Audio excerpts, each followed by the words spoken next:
How we doing, gang? Check, check, check. You all with me?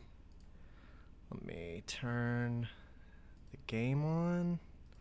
Getting things loaded up. Is that the chiptune version of Across the Stars? Yeah, it was. That's from the game itself. Let's see.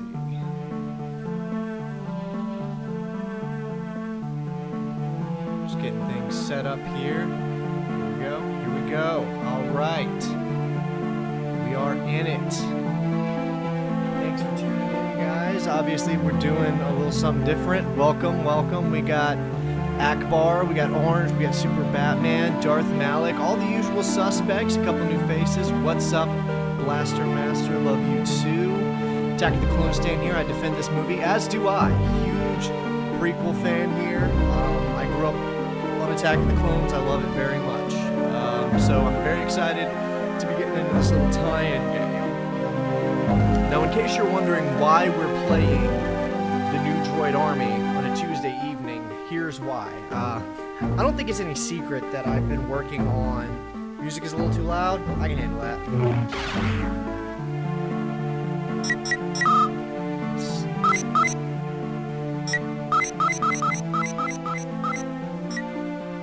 That should do it. Okay, let me know if it needs to go down some more. Check, check, check. Audio mixing. Yeah, we're working on it. We're working on it. Hang on, I think I can actually fix this here too. Let me crank this up. Crank this down a little bit. There we go. All right. Let me know if that is good for you folks. Cool, cool, cool. All right, looks like the consensus is that worked. All right, as I was saying, I have been hard at work on another video, Star Wars video, obviously, for every Star Wars game on the Game Boy Advance. I played through 2 of them so far, and I'm working on... I started on this one last night, and I played through the first of 3 chapters, and I realized... I went to stop for the night, and I realized that I had not recorded any of it. So I just did it for no reason, basically. So I figured, hell, if I gotta go through it again, let's make it a live stream so I can hang out with you guys. We can make something out of it. So that's why we're going to be playing this today. We may or may not play through the whole thing, because I'm pretty sure you can beat the whole thing in like 3 hours, so we'll see. And of course, we'll be hanging out, and I'll be reading your chats. We'll be talking about Star Wars. I see A New Hope is better, but Attack of the Clones is better than the sequels. Oh, well, all 6 of them are better than the sequels. The sequels are hot garbage. Alright, we're going to be playing on Padawan, just because my ego is not involved in playing old Star Wars games on Game Boy Advance. Oh, can't play that. Alright, so here, I'll give you guys kind of the scoop here. The new Droid army takes place between episodes 2 and 3. So this is after the events of Attack of the Clones.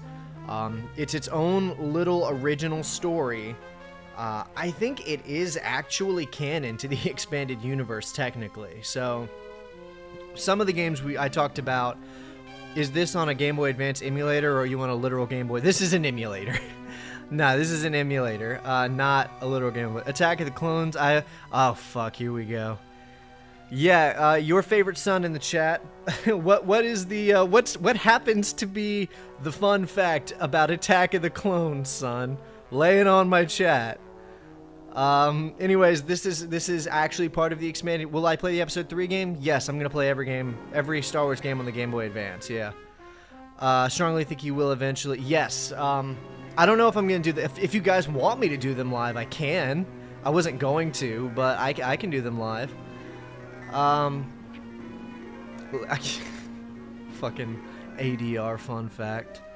Like I was saying, this game is it is technically canon to the expanded universe. So obviously it's not part of the new Disney canon. But if you wanted to go back and play this game for yourself, you would technically be experiencing the canonical events, some of the canonical events between episodes 2 and 3. This is obviously way before the Clone Wars series. This takes place like shortly after Attack of the Clones. Speaking of which, playing Soul Silver on a DS emulator. That's what's up. Alright. Love episode 3 on the DS. Yes, I'm excited to get into the episode 3. This likely covers the event in Tarkovsky's Star Wars, even though that show is considered as Legends canon. Maybe. I hadn't thought about if that's what this is. I mean, this would still be before that, because the events of that were we saw Anakin get knighted. He's still clearly a Padawan here. All right, so Anakin's been called into the Master Chamber, and he is about to interact with the 2 of the Masters. He's interacting with Windu and Yoda. Master Yoda, Master Windu. Greetings, Anakin. How is your new arm functioning? So this is right after Attack of the Clones, because they're asking. He just got his new arm, so this is probably like a couple weeks after Attack of the Clones, after he's recovered. Possible. Perhaps the archives are incomplete. Well, if it's not in their system, it doesn't exist. I like to live as though the Disney canon never happened. Yes, I mean, I like that it's happening. I think it's really funny, but I think that everything they're writing is garbage. Mace Windu looks like a blank created character model. They all look like that. It's just a Game Boy. Clone Wars 2003 takes place after this game, right? Yeah, it would. It would take place after this. The other Masters were away. Are you using keyboard or control? I'm using Xbox One controller because it feels a lot more like actually playing on a Game Boy Advance. I'm definitely not using keyboard. That it doesn't feel good at all to use keyboard. So Xbox One controller. He is married. Yeah, he would have just gotten. Actually, he may. Yeah, he would have just now gotten married to Padme. Fine, Master. You sent for me. Always impatient is he. Yes, we did. We must be sure you are healed well enough to accomplish what is needed. There's nothing I can't do. Oh, sure are you. I'm aware of my abilities. Being aware and being convinced, two different things they are. Then I feel I am healed, Masters, and am ready for whatever you need of me. Very well, we have received word of a dangerous new type of battle droid on Tatooine. It had to be Tatooine. The message was sent by an informant named Rala Ponchar. But we have been unable to contact her since. We fear the worst. You are to discover her fate and return with any information of this new weapon. Yes, Masters, I will leave at once. Uncover as much as you can. May the Force be with you. Alright, so here we go. He's in his Jedi Starfighter headed to Tatooine. There it is. Alright, let's see. If this right after Attack of the Clones, then what the hell was going on with the Clone Wars game?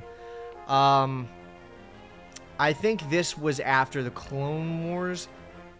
I don't know. I haven't played the Clone Wars game in a really long time. The Dark Reaper stuff was like weeks after the... Oh, yeah, dude. I forgot about all that. I don't know how this is going to integrate into that.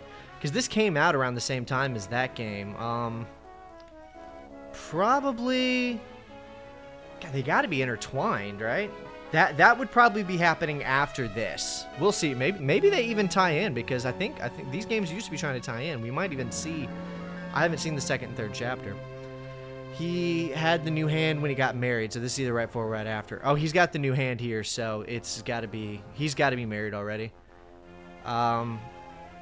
Hey, what's up, brother? Doing good. Haven't seen you in a while, Breezy Shadow. Good to see you again. He's on Tatooine. What the blazes is he doing there? Okay, so I played a little bit of this game last night, and something cool about it is that it's not like a side scroller. It's more like an adventure game. Like, you can draw your weapon, or you can put it away. Sand People Slaughter Part 2. Oh yeah, you do kill a lot of sand people in this.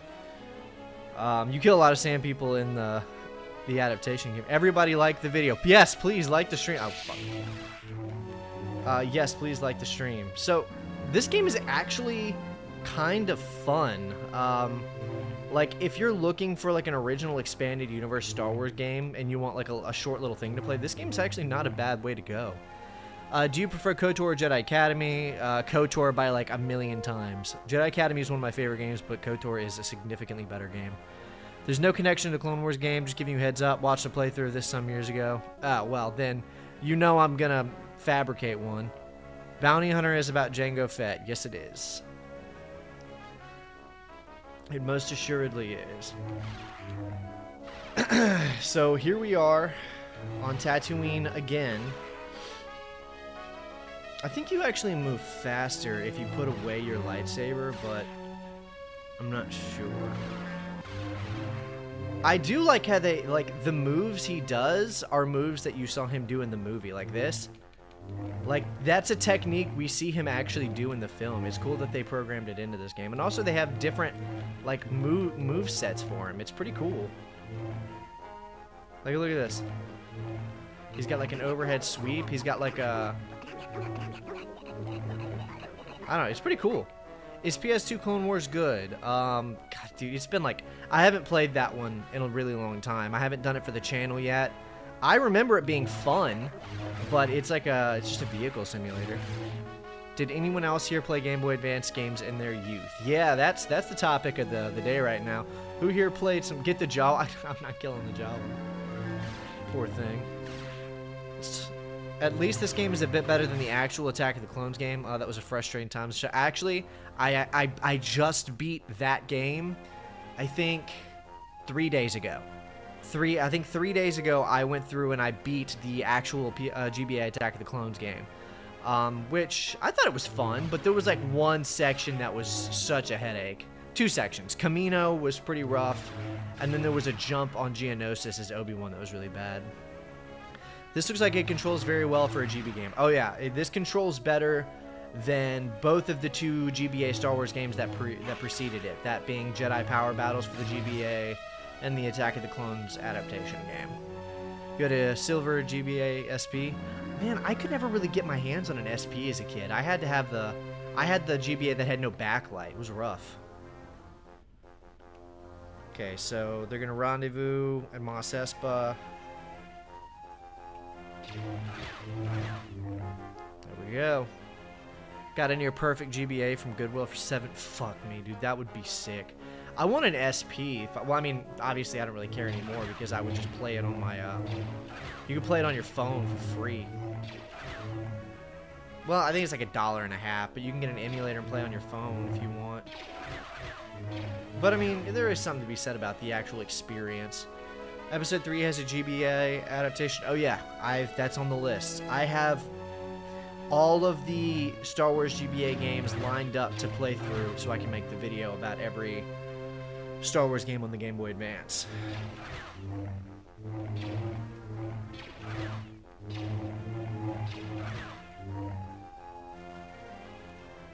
Bought my GBA secondhand for my drum music. There we go. Houdini! So this game... Okay, so Jedi Power Battles controlled really bad. That was the first one I played. I beat the game in, I think, 2.5 hours. Then Attack of the Clones controlled better, but it was still pretty clunky. I think I beat that one in an hour and a half. A little over an hour and a half. I was closing in on 2 hours on that one. Then I played this one for about probably an hour and a half to 2 hours last night. And it does control the best of them so far. Also, it's the most unique and interesting, I would say. I have no idea how the hell I played my GBA at night when I was a dude. You probably like played it with a light or something. I remember I had this little attachment that was like $5 or something. That it like hung over the screen and like provided a light or something. Do you guys know what I'm talking about? Welcome to Mos Espa Outlander. You're looking for a droid. I can give you a great deal. No, not looking for an astromech droid. Reports of several strange droid attacks. Perhaps you could talk to the citizens in town about that. No thanks. I'll just have a look around. Yeah, it's kind of weird, the dialogue stuff. I was gonna mention this earlier when we were talking about the whole timeline of events. This will probably draw some ire from some folks, but there was at least some good reasons about Disney. Sorry, I was taking a drink. Are you suggesting that because they tightened up decanonizing things like the whole stuff with the Razor Corvette and stealing of the Squadron 1 and 2? Nah, dude. I stand by all of that being awesome. Welcome, Vodka. I haven't seen you around, man. I haven't seen you around in a minute. Good to have you back on stream. No, I stand by the fact that all of the silly little video... You sure don't mess around. Nope. All of the silly little game stories were sick and should have stayed canon. I'm sticking to that. Yeah, it's good to have Vodka back in the chat. I hadn't seen him in a couple weeks. Maybe it's because I'm streaming on a different day.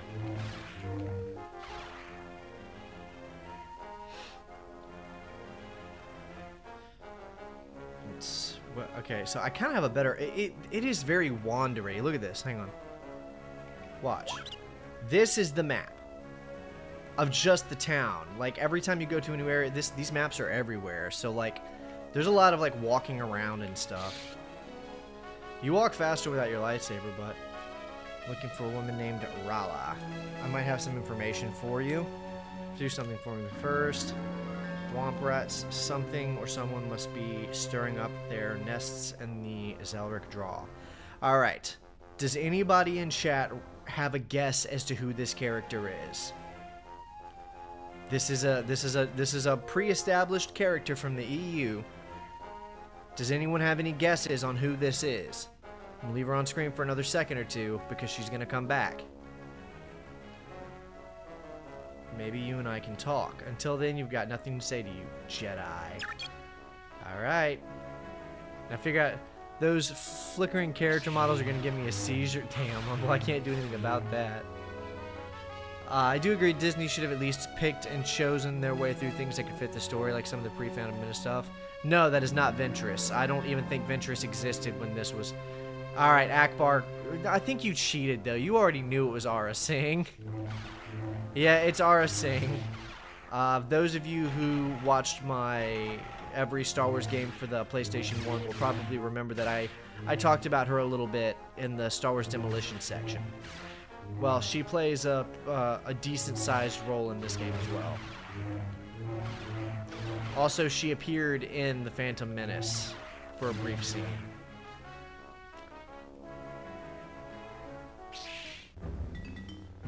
Alright. These are Womp Rats, by the way, in case you guys are wondering what we're killing. These are Womp Rats. And that's a poison Womp Rat.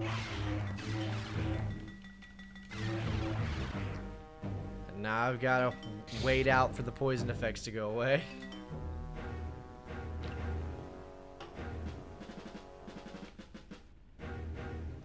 That's probably good enough.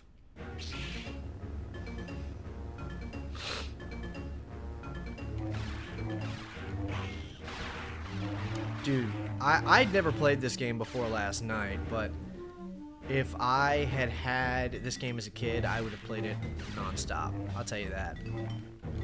Aurra Singh and Asajj Ventress look similar when in cloak. Yeah, that's because they look similar in general. They're very similarly designed characters. Pretty sure, I kind of think Asajj Ventress might have been like a leftover design from Aurra Singh, or maybe the other way around. Was there ever a PSP version of this game? I don't think so. I think this was only ever a GBA game. And I also don't think it sold very well either for some reason. Maybe just because not a lot of people had a GBA, or...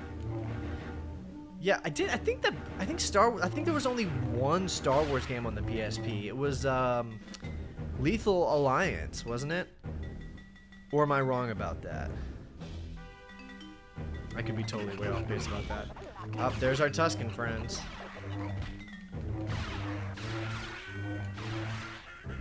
My hand is all messed up from poison ivy. Ah, damn, dude. I hate to see that. Just try not to... I would Google... There's a list of things you're not supposed to do when you've got poison ivy. You should Google things not to do when you've got poison ivy, just so you don't make it worse.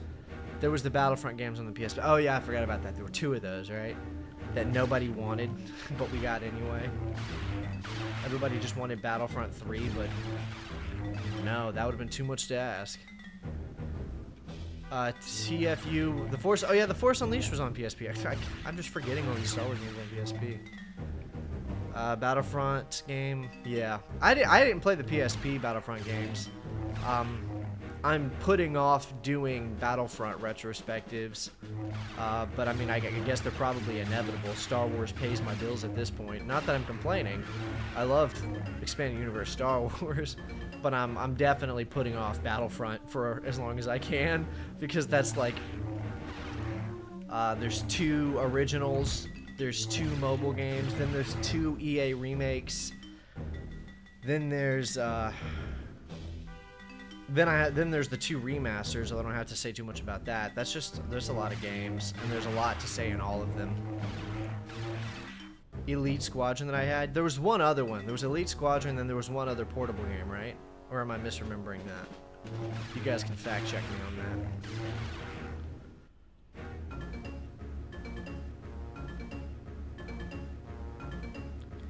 You know, this game is pretty fun, but fuck, it looks so bad. But I mean, it was on GBA hardware. It just can't be too hard on it. Speaking of Battlefront 3, speaking of BF3, talking about the plot of Elite Squadron, both DS and PSP, and what we could have gotten. That's something I want to make a video on. That's probably worth making a video on. I think sometimes about that one, Respawn Bounty Hunter game that EA canceled. Oh, dude. Ragtag, I think about that one a lot. Renegade Squadron. Okay, so that might be the one I was thinking about. It was Renegade Squadron. What's the last EU video game? The Old Republic? I think there was one more. I think there was one that came out in 2013. I think it was a Clone Wars game or something, right? Pretty sure it was maybe like a one of those like Kinect games or something. I'm pretty sure it wasn't the Old Republic. I think that there was some cheap little nothing game that nobody would actually want to ever play. Fuck, I was just going in a circle. I'm pretty sure there was some game like that. I don't remember what it was, but it wasn't the Old Republic. I'm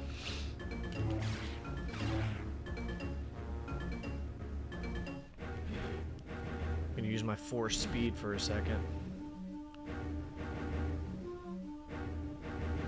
Just gonna run all around the enemies. How's that?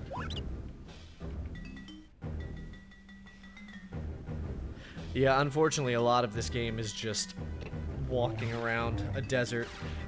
Because you guys know how much I love Tatooine, right? Have I mentioned that before? There we go. I think about Star Wars First Assault and 1313 and Battlefront 3 a lot. Man, I think about 1313 a lot, too. That game looked awesome. It was Republic Heroes, I think. That might be the one I was thinking of, although I don't know what the hell that is. Up, we found some Tuskens. They're like animals. The last real EU game, I think, was, Kinect. Did that come out after? Yeah, I think that did come out after the Republic. I never played it, but it looked so bad.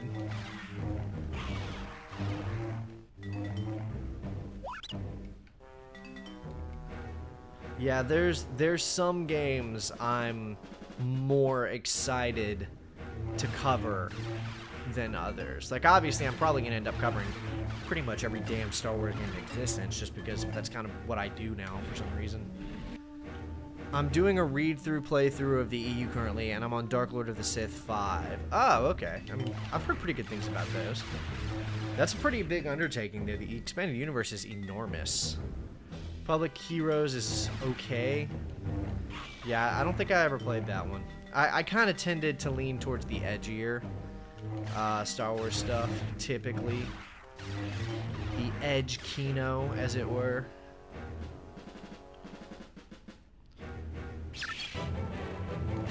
Oh, here we go, Duel of Fates. I'm hoping that because it's like bit crushed to hell, I won't get copyrighted for this. I wished all the post-Return of the Jedi EU stuff with Luke and Star Wars Legacy got game adaptations. You know, I was thinking that when I was playing this game last night. I would play this exact game, but like adaptations of just a bunch of the books. That would be sick. What is this? Is this the Episode 2 video game? No, this came after the Episode 2 video game. There was an Episode 2 adaptation GBA game, but this followed that up. This is different. This is the original thing. We did Cad Bane in the game, though, which was always fun. Okay. Yeah, man, like, if I had infinite money, maybe I would, like, make little tiny games like this, that played like this, that just went through a bunch of EU books and give them out to people for free and make money just, on memberships or something. I am learning development on Game Maker right now, or at least I'm trying to, because, you know, I have a YouTube channel talking about video games. Eventually, I'm gonna end up trying to learn how to make my own games. The game review channel to video game developer pipeline is real.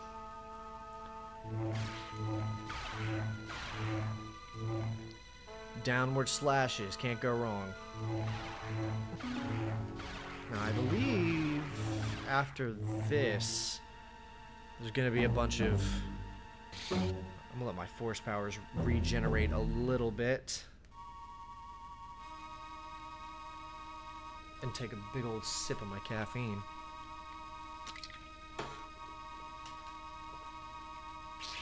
Okay.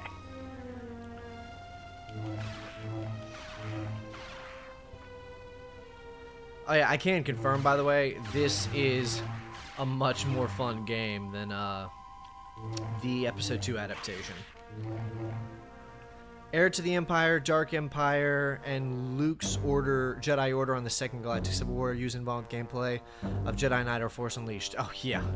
I mean, in dreams maybe, in Dreamland, we would get something that fucking cool. Still need to go back and reread the Digimon Tamers Clone Wars crossover Secret of the 327. I didn't even know that was a thing. Anakin loved Padme so much that he destroyed an entire republic just to save her. Kind of. I mean, episode 3 kind of gives us the idea that it was that he loved Padme very much, but he was definitely doing that for his own ego. Like, a lot of the decisions Anakin made in his adulthood as a Jedi were growing in relation to his own ego and selfish nature.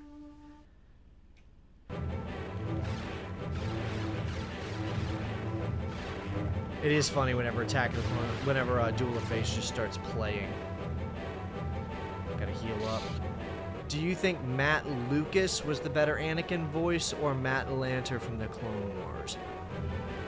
I didn't really think either of them did very good, honestly.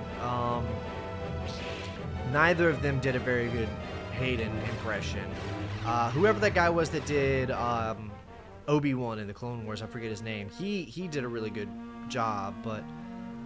And, you know, it's probably... My problem probably isn't even with the voice acting. I just think that the Anakin character in the Clone Wars series, the 3D one that went for 7 seasons, that's not Anakin. That's not Anakin Skywalker. You can't watch Attack of the Clones, the Clone Wars series, and then Revenge of the Sith, and think that's the same fucking character. Thank God Matt Lanter had the Anakin voice as a backup because he wouldn't have had a damn career. Perfect Anakin, as Hayden Christensen. Yes. Also, thank you, Storm Toss, watching my career with great interest. I hope you all will stick around for that. James Arnold Taylor's Obi-Wan, by the way. Okay, yeah, he killed it. But I felt like Obi-Wan's character was a little bit more consistent with his movie iterations than Anakin's was. The version of Anakin in the Clone Wars, that's just not the same character. They lost a lot of the nuance. Like, here's the thing. A lot of people say that they prefer the Clone Wars Anakin. They say the Clone Wars version of Anakin is more like Chosen One. He's more like, he gives off more like that intimidating dark side vibe. He's more like a lot of different things, right? The Clone Wars Anakin is way too good. Anakin is deeply flawed, awkward social human being. That's kind of what I'm trying to say. Yeah.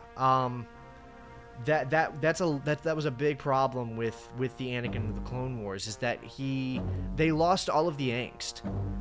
Literally, they lost all of the angsty awkwardness of the slave boy who was raised in isolation and then moved to be raised as a warrior monk. Like, that's something... Anakin's character was supposed to be a little almost embarrassing in some ways. Like, that weird feeling people got whenever they saw him trying to flirt with Padme. And it's like, oh, this is, awkward. This is embarrassing. He was a teenager, Like, that was a big factor of what made Anakin such a good character. And all of that was stripped from him in the Clone Wars to replace him with badass main character Jedi character. I didn't like that. The sound quality improved so much over the last live streams. Thanks for the afford. It's much appreciated. Thank you, Tyler Mitchell. Well, I'm glad to hear that. I'm not sure what I've made a couple of changes, but as long as it sounds better, I'm all about that. Matt Lucas did a good Anakin. I mean, he did okay. It's just hard to say because I didn't think that character was very much Anakin at all. Awesome thing is Star Wars have a quote for everything. Yeah, constantly. Like Comic Book Republic Comics Anakin, yeah, that was a bit more. And the Tarkovsky Clone Wars movies were significantly better than the Cartoon Network series that followed. The Clone Wars is so overrated by people who didn't pay attention to the prequels that they ignored a lot of the contradictions Filoni made with the cartoon. Yeah, that's another big thing. There is a huge sect of people who loves the Clone Wars cartoons, and a lot of these people, they'll say, oh, we love Star Wars, but if you dig deep, if you actually dig with them, most of the time they'll admit to you they don't like the prequel movies. They'll say stuff like, oh, the Clone Wars improved the prequels and this and that. Oh, well, the Clone Wars fixed Anakin's character. They're saying all these things because they like the iteration of Star Wars that the Clone Wars brought. But it was fundamentally not the same fucking brand. And yeah, Filoni, he was making some major contradictions back then. Even working with Lucas, he was making mad contradictions. But now that he's outside, he's out from under Lucas's gaze, he's fucking Star Wars all kinds of up. The 2008 Clone Wars didn't get Anakin character right, while the 2003 Clone Wars got Anakin. Yes, that is 1,000% true. The Tarkovsky Anakin was significantly more accurate. Oh, we got a subscriber. I like the Umbra arc, Clone Wars. Oh, yeah. I feel the absence of Carl. Don't worry. Well, if all goes to plan, we will see Carl on Thursday. There's something more to this. I better head back to town. Okay, here we go. Now we have... Oh, there's Aurra Singh. There she is. Jedi are so predictable, always showing up to help others. Didn't need them to help me when I was younger. Oh, yeah, she's got, like, a tortured backstory. How does he know who she is again? Maybe they've met at this point. I don't remember. Justice and peace. It's funny that line actually predates Revenge of the Sith, I'm pretty sure. The Jedi stand for peace, justice. And Revenge of the Sith, he says, I've brought peace, justice, and security. Not the hatred and violence you profess. I'm sure you had nothing to do with the Womp Rat problem in town. What a pity. I didn't expect you to survive in that cave. My employers warned me of your powers, but I've hunted Jedi before. It's my associates. And this thermal detonator. What the hell? I was supposed to force push the thermal detonator, forgot. Can't tell me the Clone Wars nom wasn't entertaining. There was a lot about the Clone Wars series that was entertaining. I just didn't think it was overall quality. It's the same brand, just not the same continuity. Yeah, that's fair. I watched the 1970s, 80s movies before the prequels, and I've always seen Darth Vader as a tragic villain. That's how he's supposed to be seen. He's kind of a tragic kind of villain. I think that's the proper interpretation. And we got to make our way back to town. Cut up some Tuskens.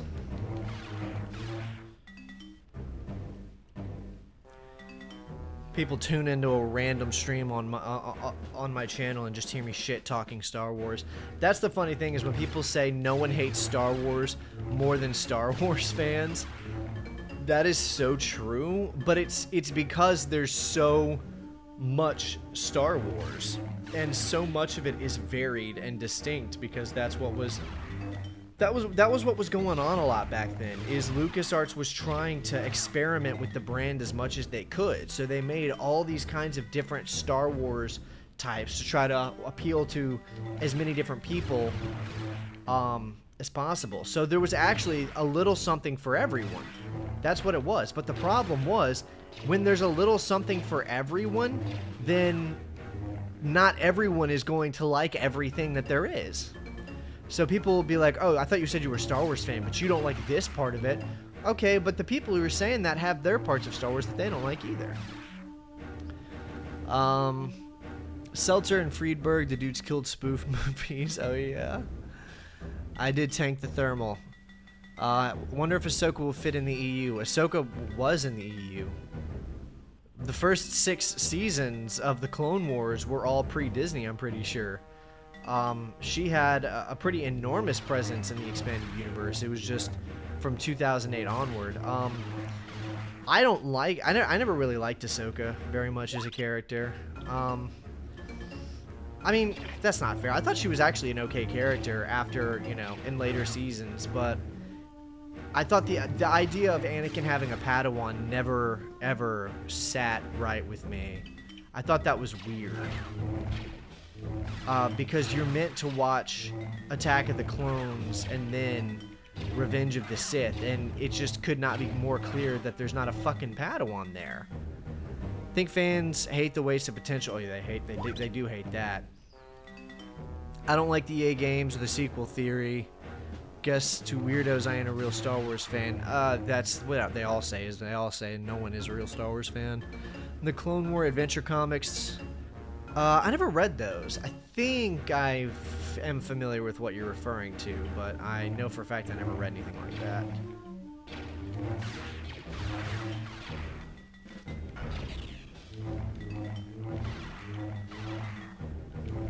Never had a problem with a bratty teenager in a tube top. I mean, I definitely did. I wasn't a fan of her design. I wasn't a fan of her character. In later seasons, she's not as insufferable, but she's pretty bad in early seasons, and she's worse now than she's ever been. The Ahsoka series has just made her the worst. There was one comic where Mace Windu was fighting zombies. Oh, Mace Windu's my guy, though. The Mace Windu hate is so unwarranted. I think Mace Windu is a super cool character. Yo, they used to have those comics back in my middle school. That's what's up. Getting good access to Star Wars content, the EU Star Wars content's always what is up. Clone Wars Adventures was sick. Not super familiar with that one. When I asked my friend's cousin, who isn't a big Star Wars fan, what his favorite Star Wars was, I cringed when he said Rise of Skywalker. I mean, that's just because it's the most recent one, and it was probably exciting to see in theaters for a non-Star Wars fan. If I remember correctly, Ahsoka was George's idea. She was. Yeah, she was George's idea. But a lot of stupid things were George's idea. Especially with the big blue clone trooper slaying all those bug people. Total bug death. They could have done a series on Mara Jade and would be way more interesting. Yeah, you would fucking think. But it's... Mara Jade, that poor character, was too good for her own good. Never had a problem with Rosario Dawson. I also just don't think Rosario Dawson is the best actress. Even Daredevil is one of my favorite shows of all time. And I thought it wasn't the worst, but I've never liked her in anything I've seen her in. She broke my immersion as far back as Syndicate. They basically tried to make Ahsoka the new chosen one. They're still doing that. Like, I wouldn't be surprised if in Ahsoka Season 2, they revealed that Anakin was never actually the chosen one. It was Ahsoka. And the things that Ahsoka does are what allows the events of the original trilogy to take place, or some stupid shit. Ahsoka certainly had her character growth from brat to experienced child soldier. The Ahsoka series ruined her character development. It was about Sabine. Yeah. How did I get into the EU books? My mother is a huge Star Wars fan, and my father also enjoys the movies, and so they got a lot of Star Wars content for us just to have, and my brother and I read it. My brother read more of it than I did, but I liked a lot of it. If anyone here wants to laugh, Rosario Dawson and Hayden were in a movie together. Which one? Lucas should have adapted the U-Books comics into his animation studio. You would have think, but he didn't really want to do that. Lucas wasn't a huge fan of a lot of the EU. So he liked a lot of it. He didn't hate it. There's two misconceptions. One of them is that Lucas hated the EU, or that he didn't like the EU. And the other is that he was always overseeing and was very involved in the EU. Neither of those were true. By his own admission, Lucas has said that he was okay with it. He thought that there were a lot of things that people were doing in the EU were cool, but he did not accept it as canonical in his own universe. Did you ever have a problem with Ewoks? A lot of people dislike Return of the Jedi because of them, and I didn't mind them. I mean, it's really stupid. Ewoks were that's another one of George's decisions that's really stupid. It was a bad idea, but no, it's not like movie breaking, it's still a fun movie. They're trying to make every female character the chosen one. Yeah. Because I'm not even going to rant about that right now.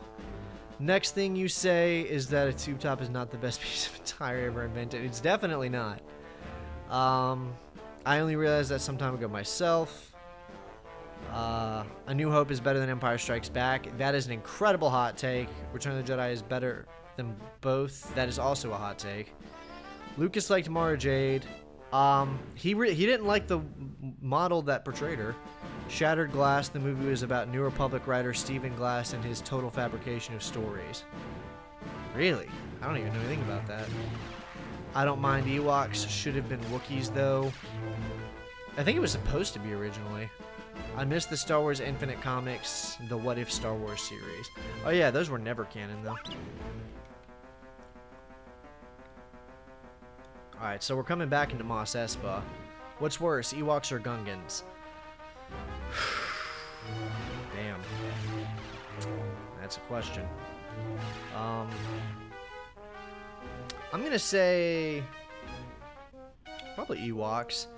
I think that the Phantom Menace did a better job of establishing the Gungans as a reasonable threat to the battle droids, first off. And I think the fact that they ultimately lost. The Gungans lost that battle. They were a little more than a diversion.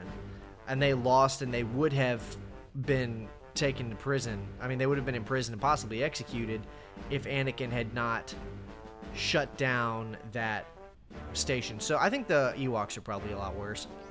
If Wookiees were not using Ewoks instead, what happened? Did they have no budget for Wookiees? I don't remember what it was. Best movie. This GBA rendition of the Clone Wars March is mesmerizing. Oh yeah, I like it a lot too.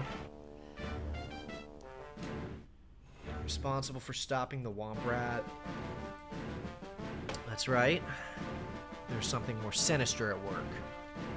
The whole town is grateful. I bet even Watto is happy. Watto? He's still around here? Taking money from people that are dumb enough to gamble with him. He knows most people in town.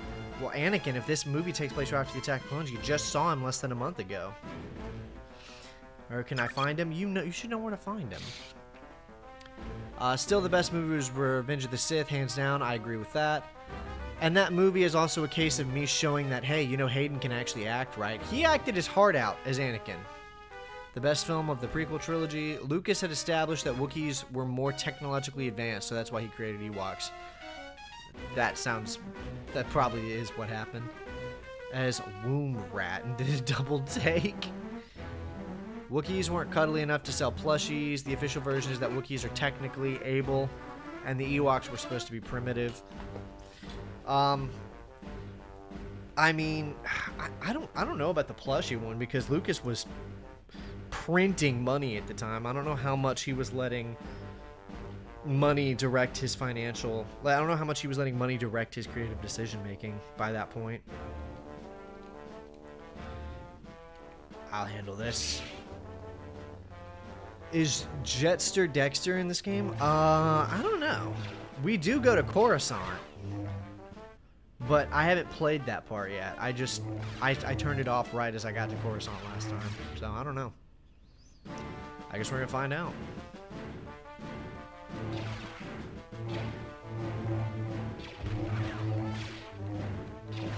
God, this is the worst.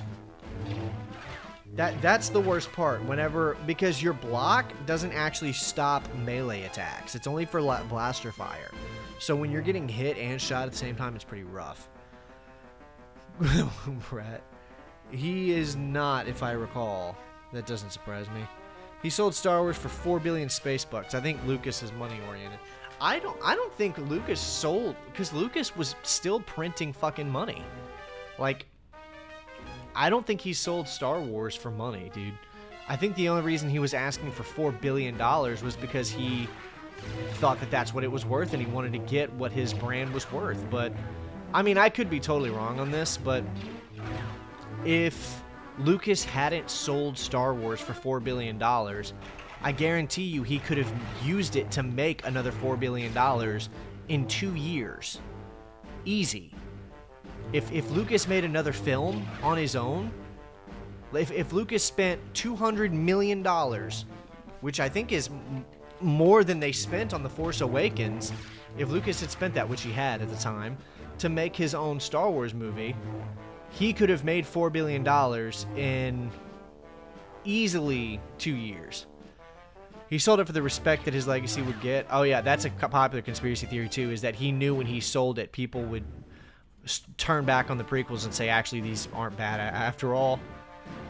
How bummed I was after seeing The Last Jedi. I even thought maybe I'm too old for Star Wars, but then I watched Revenge of the Sith and it all went away. Oh yeah, dude. The problem What was his name? The guy who wrote Chronicles of Narnia.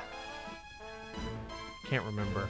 Hey, somebody find the name of the guy who wrote the Chronicles of Narnia for me real quick. C.S. Lewis, that's what it is. C.S. Lewis has a quote about growing up and how people have the wrong idea about it. Star Wars worth $5 billion. Well, he sold it for $4 billion.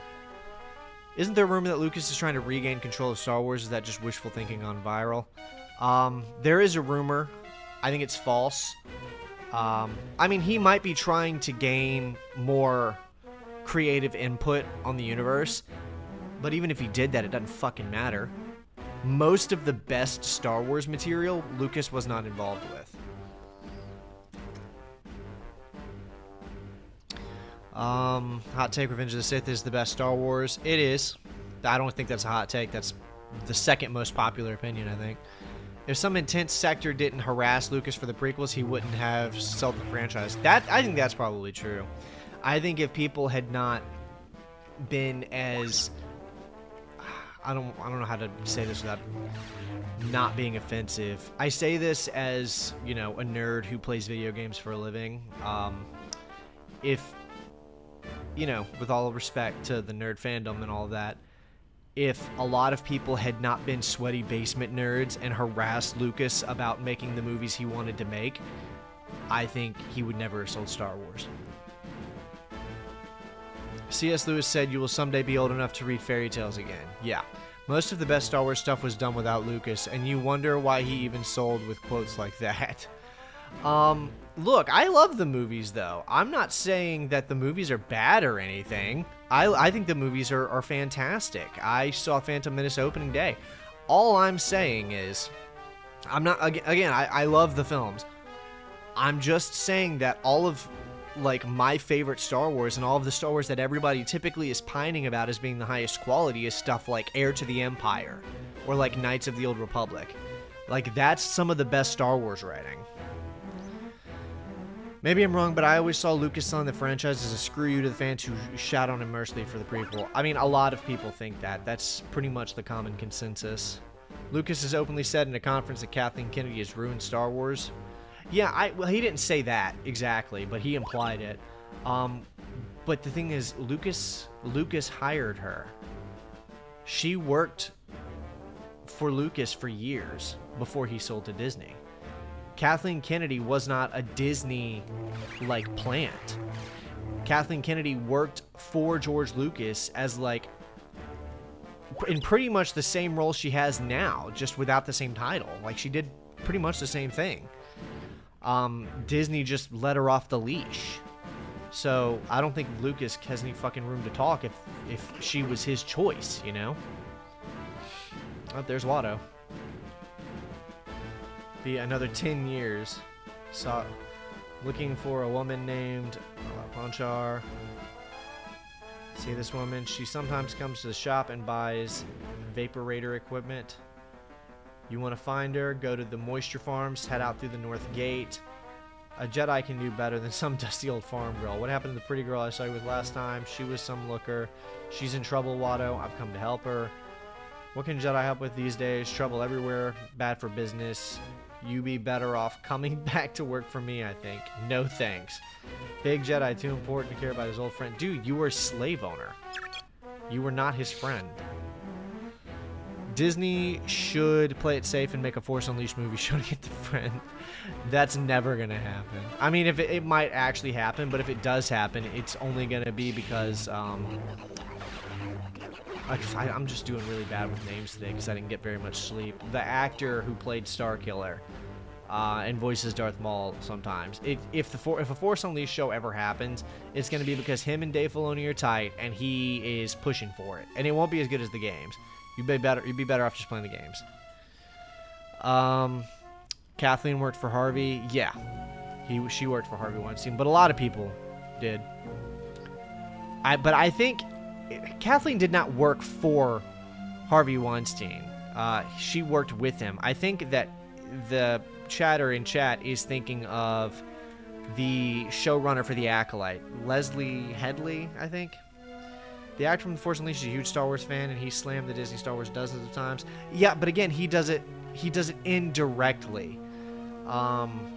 He always says, you know, with respect to he's never openly slammed it, but he does make it pretty clear where he stands on it. After the sequel, he said, perhaps I treated you too harshly. A lot of fans got a lot more lenient about the prequels after they saw the sequels.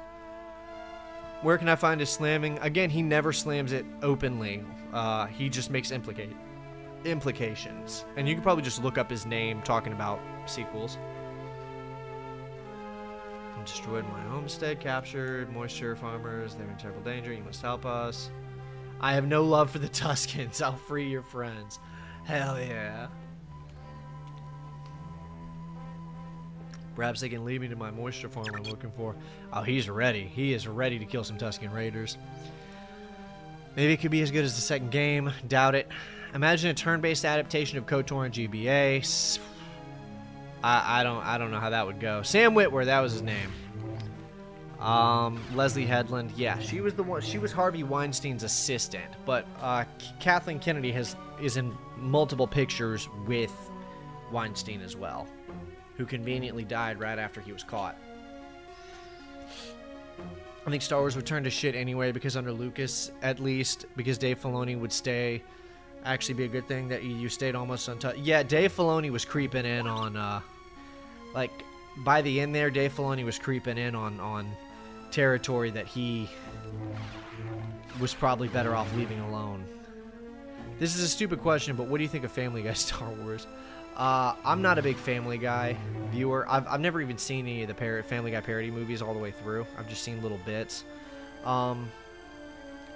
I mean, it's not really my kind of comedy. It's not really my kind of humor, but you know, if you're a Star Wars fan and you like that kind of content, then you probably, you know, you would probably have a good time watching it, but that's just not for me. I don't watch a lot of comedy television as it is, you know, with some notable exceptions like Smiling Friends. Obviously, he's really good. Sam Witwer actually talked about how bad Disney treated Luke. Yeah, but even Mark Hamill talked about how bad Disney treated Luke until he realized that the side he wants to be on loved it. And then he switched up his tune. But for a solid year or two, even Mark Hamill was like, dude, you guys ruined Luke. But then he came around to their side when he realized he didn't like the people who agreed with him. Watch his interview for his Live Achievement Award. He got... Okay, I haven't seen that. I'll have to watch it.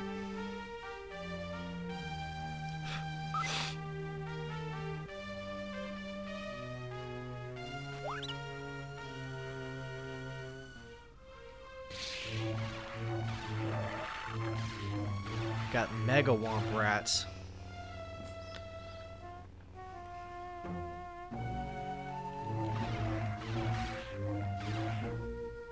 Here we go. I will be glad to get off Tatooine. The robot chicken stuff was gold. Okay, a lot of that was pretty funny. The robot chicken guys knew what they were doing.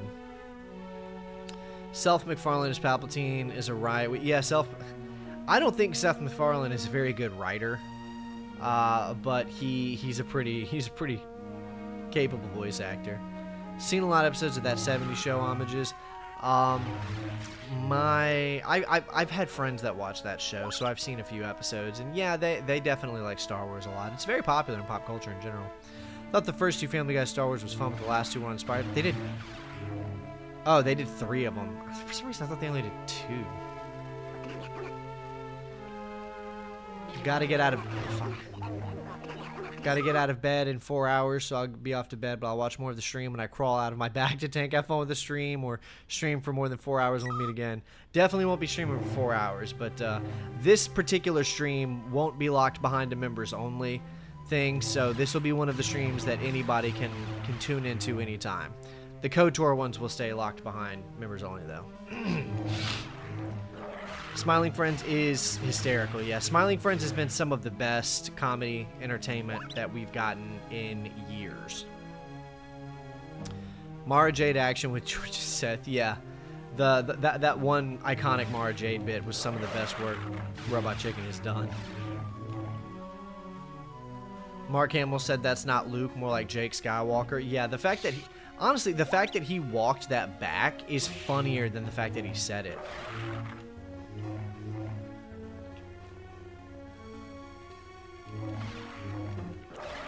Here we go. Mega Womp Rats.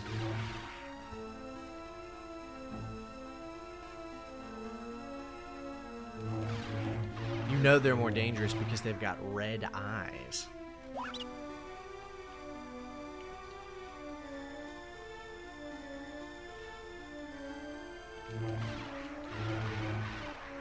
Well, you're gonna know if you like the game based on what you've seen here.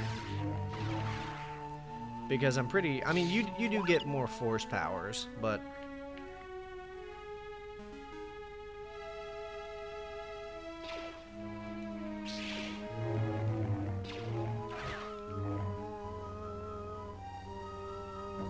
You are free.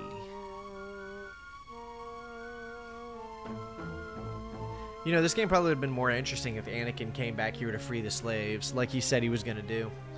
What's your favorite video you have made? Oof. Gosh, that's a hard one. Tall Jawas? I think they're regular size. After I free these two prisoners and they knock Anakin out, I will take a look at my catalog and I will answer that question. I think I know the answer, but I just want to look at what I've made and verify.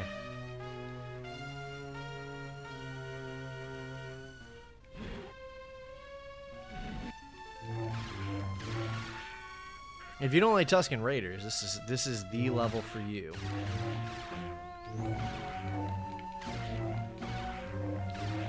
Got that overhead slash action going on. Hashtag free KOTOR streams. I mean, there's going to be a whole retrospective on it, man. You're going to get everything you want there. But I've got to give my paying members some kind of value. Thoughts on the new Doom, the Dark Ages, and Gears of War Eda? Gosh. I'd spend the whole stream talking about my thoughts on that. Follow me. Alright, let me... Before I start talking about Doom, let me look at my catalog real quick and answer that earlier question.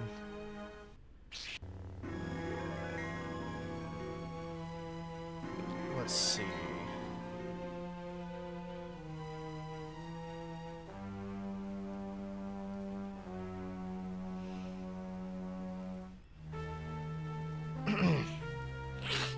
My Lord, Stormtrooper.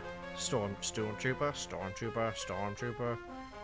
Yeah, that particular bit from Robot Chicken is one of their crowning achievements, probably.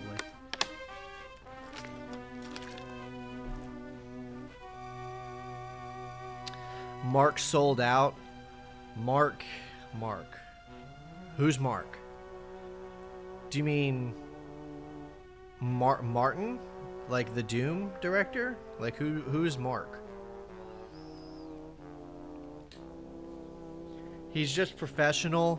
He doesn't own the character. He was hired to do a job, and he did fine even if he hated every moment of it. Yeah, that's true.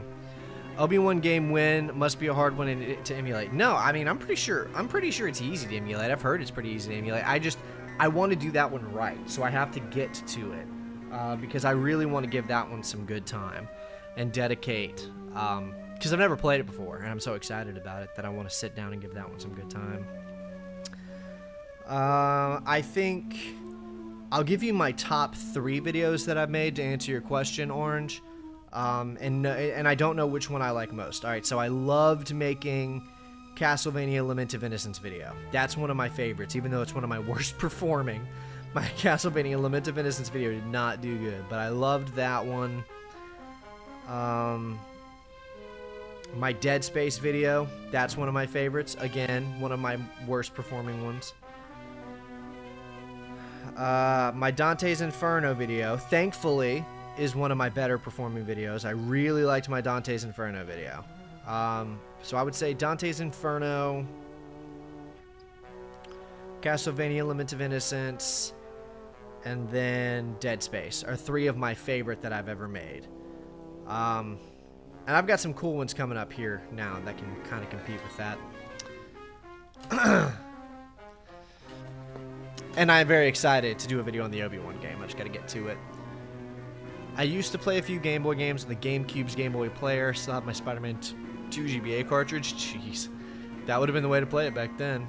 The poison ivy rash on my hand. Oh, ouch. Yeah, you might want to let that heal up.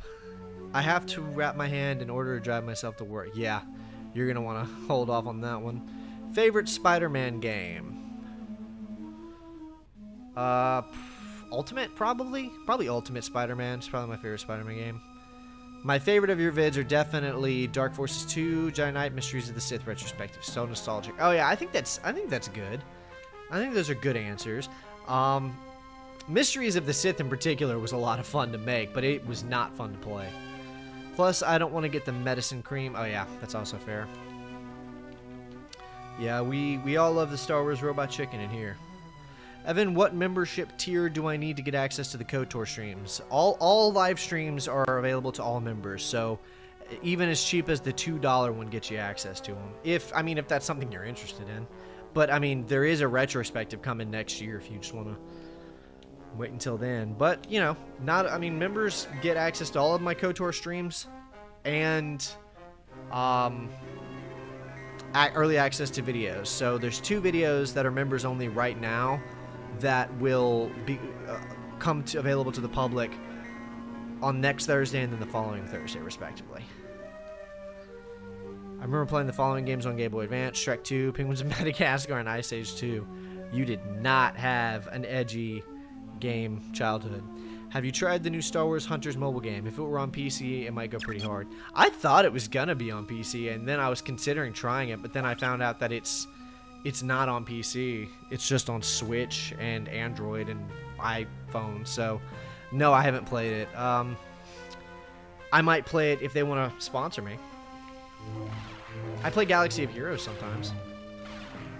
I like the Castlevania Lament of Innocence video. Me too, dude. That was one of my favorites I've ever made. I really liked your Dante's Inferno video. Yeah, those 2, and then my Dead Space video. But really, probably, Lament of Innocence and Dante's Inferno are 2 of my favorite that I've gotten to make. I had the most fun with making those 2.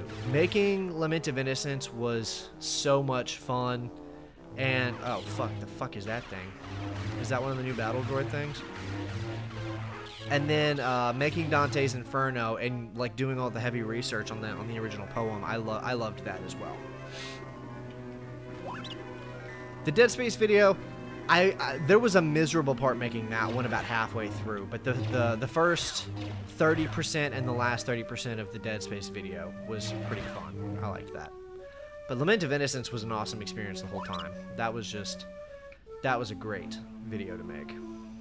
So it's just funny that the videos that I had the most fun making are none of the ones that that did super well. That and your Halo videos. Oh, dude. The Halo 2 video was the worst experience. That video was so fucking hard to make. Just because it took a lot of research, took a lot of writing, a lot of hard writing, playing all the multiplayer maps, analyzing it. The Halo 2 video, the mental toll that doing the Halo 2 video took on me is why there's not currently a Halo 3 retrospective out, or even one being worked on. Like, I want to do a retrospective on Halo 3, but that Halo 2 video beat the fuck out of me so bad that I had to back off from Halo and work on something else. Your character analysis videos, I want to get back to those someday, but they just, I don't know. I can't find a character that I think is maybe Kreia, but probably not. Honestly, I didn't watch any of your non-Star Wars videos except for Atomic Heart and Resident Evil 4. Those were fun as well. I also want to start doing more game reviews like I did with those 2. But those are just, you know, they're not super profitable. But they are fun. Next year, yes, KOTOR retrospective is probably going to be like 8 hours long, so you're probably not going to see it until probably Star Wars Day 2025. Masters of Terrascasi was fucking awful, yeah. was not referring to Mark's politics. I was referring to Mark walking back the Jake Skywalker comment. I don't want to get political here. Probably smart. Definitely not a political channel, so. Yeah, the KOTOR video is going to take a while because I have to work on other content in between KOTOR, you know, so. Oh, there he is.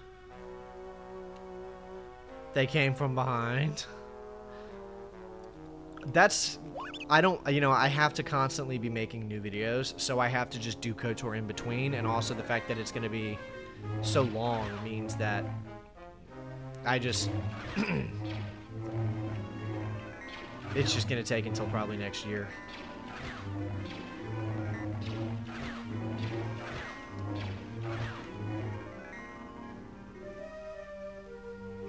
A lot of wandering around Tatooine in this game.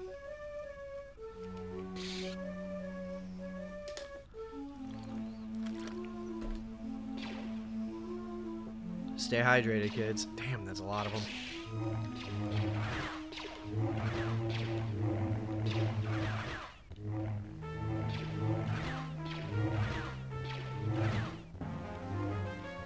Are you interested in talking about Soul Reaver? What is that? I mean, I might be. I'm always interested in talking about, you know, games that I'm not super familiar with, so maybe. I need to know what it is. Thoughts on Destiny DLC and new COD being 300 gigabytes. I've been out of Destiny for a while now. I feel like they have just sunk that ship, man. I can't believe people are still playing it. As for COD being 300 gigabytes, I mean, if it's worth it. Legacy of Kain, Soul Reaver. Oh no, I mean, your favorite son already has some of the best Legacy of Kain content on the channel. You know, I'm not super interested in Legacy of Kain.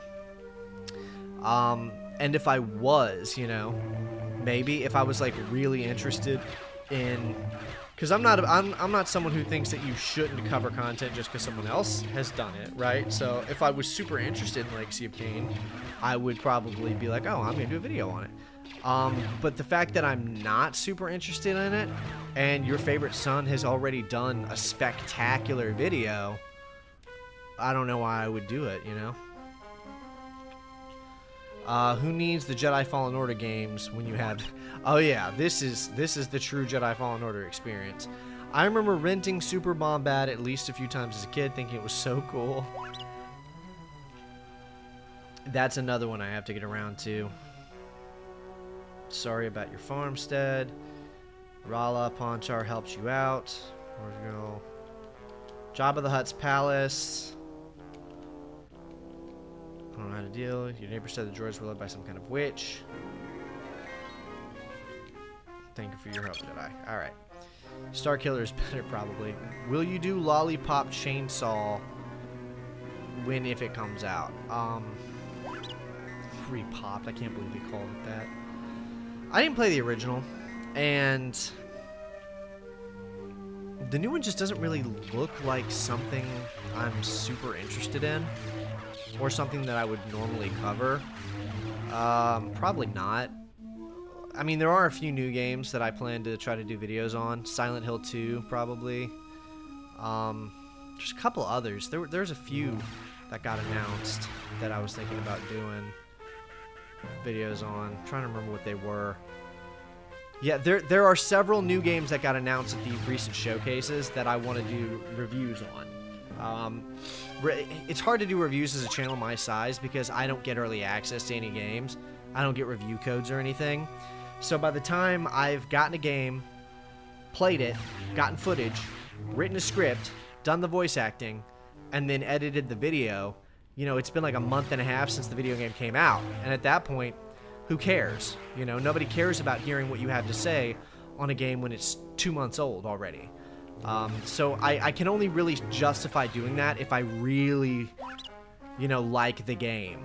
So or if I think that if I really want to talk about the game. So like in the Silent Hill 2 remakes case, that's what it is. I really want to talk about that. so I'm gonna make a video on it. But in terms of the fact that I do YouTube full time, it's not the wisest decision. Destiny killed itself with DLC. Should have made Destiny 3 2 years ago. Yeah, Destiny 2. I personally think that Bungie is being held together with duct tape right now. I don't know how much longer there's going to be a Bungie before it gets Embracered. I don't think Embracer Group will buy Bungie, but I think that company is going to get shut down in the next 10 years unless something insane happens. I do not have high hopes for Bungie's perpetual existence. What are some other games that got announced? I'm trying to remember. There's like 3 or 4 games that are coming out in like September, October, November area that I really want to make videos on, and I can't remember what any of them are except Silent Hill 2. Does anybody... Fuck, I gotta explain this. I'm sure it'll come to me. Destiny is not one of them.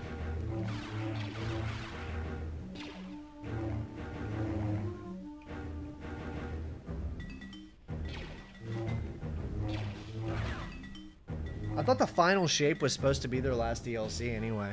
I thought that was the point.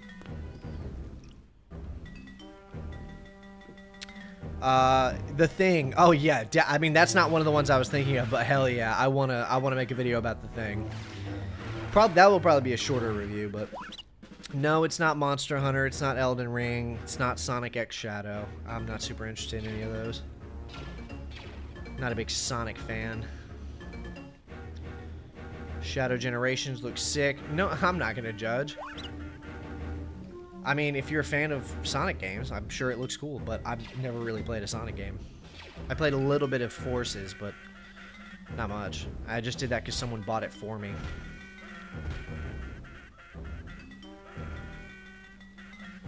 Yeah, The Thing looks good. Leave me alone. God, there's so fucking many of these things. Space Marine 2, I'm definitely gonna play Space Marine 2. I don't know if I'll make a video on it. Originally, I had plans to make a video on Space Marine 1, and then make a video, you know, make a retrospective on Space Marine 1, and then do one on Space Marine 2. But I just don't want to, so that didn't end up being a thing. How many people are just watching the live stream to hang out? I imagine, well, I'm sitting at 29 viewers, so probably like 20 people are just hanging out listening to me ramble about video games. Space Marine 2 was one of the only games at the showcases that I thought looked cool. Damn, I don't remember there being a battle droid here.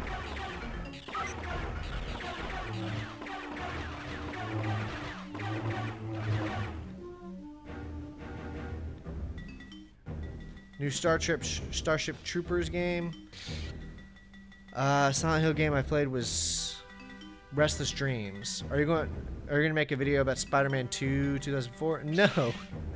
No, I don't see that ever happening. I've got a lot of the games that I'm gonna be talking about for the rest of the year and for next year pretty much pre-covered, and Spider-Man is not among them. Currently hanging out listening while at the gym. That's what's up. Let's get it, boys. Today's a rest day for me, but rest assured I will be at the gym tomorrow. It is leg day. Sparking Zero is a guarantee play. I'm probably going to have to talk about it too, because half the content on this channel is Dragon Ball Z, so... yeah, Sparking Zero, super likely. Doom the Dark Ages, I don't know if I'll be able to make a video on that. I would just be too negative. Like the final shit, yeah. There wasn't enough gameplay trailers, mostly pre-renders, not letting myself get hype. Yeah, I mean, it would have been nice if we could have had some gameplay for more of these fucking titles, but we can't, can we?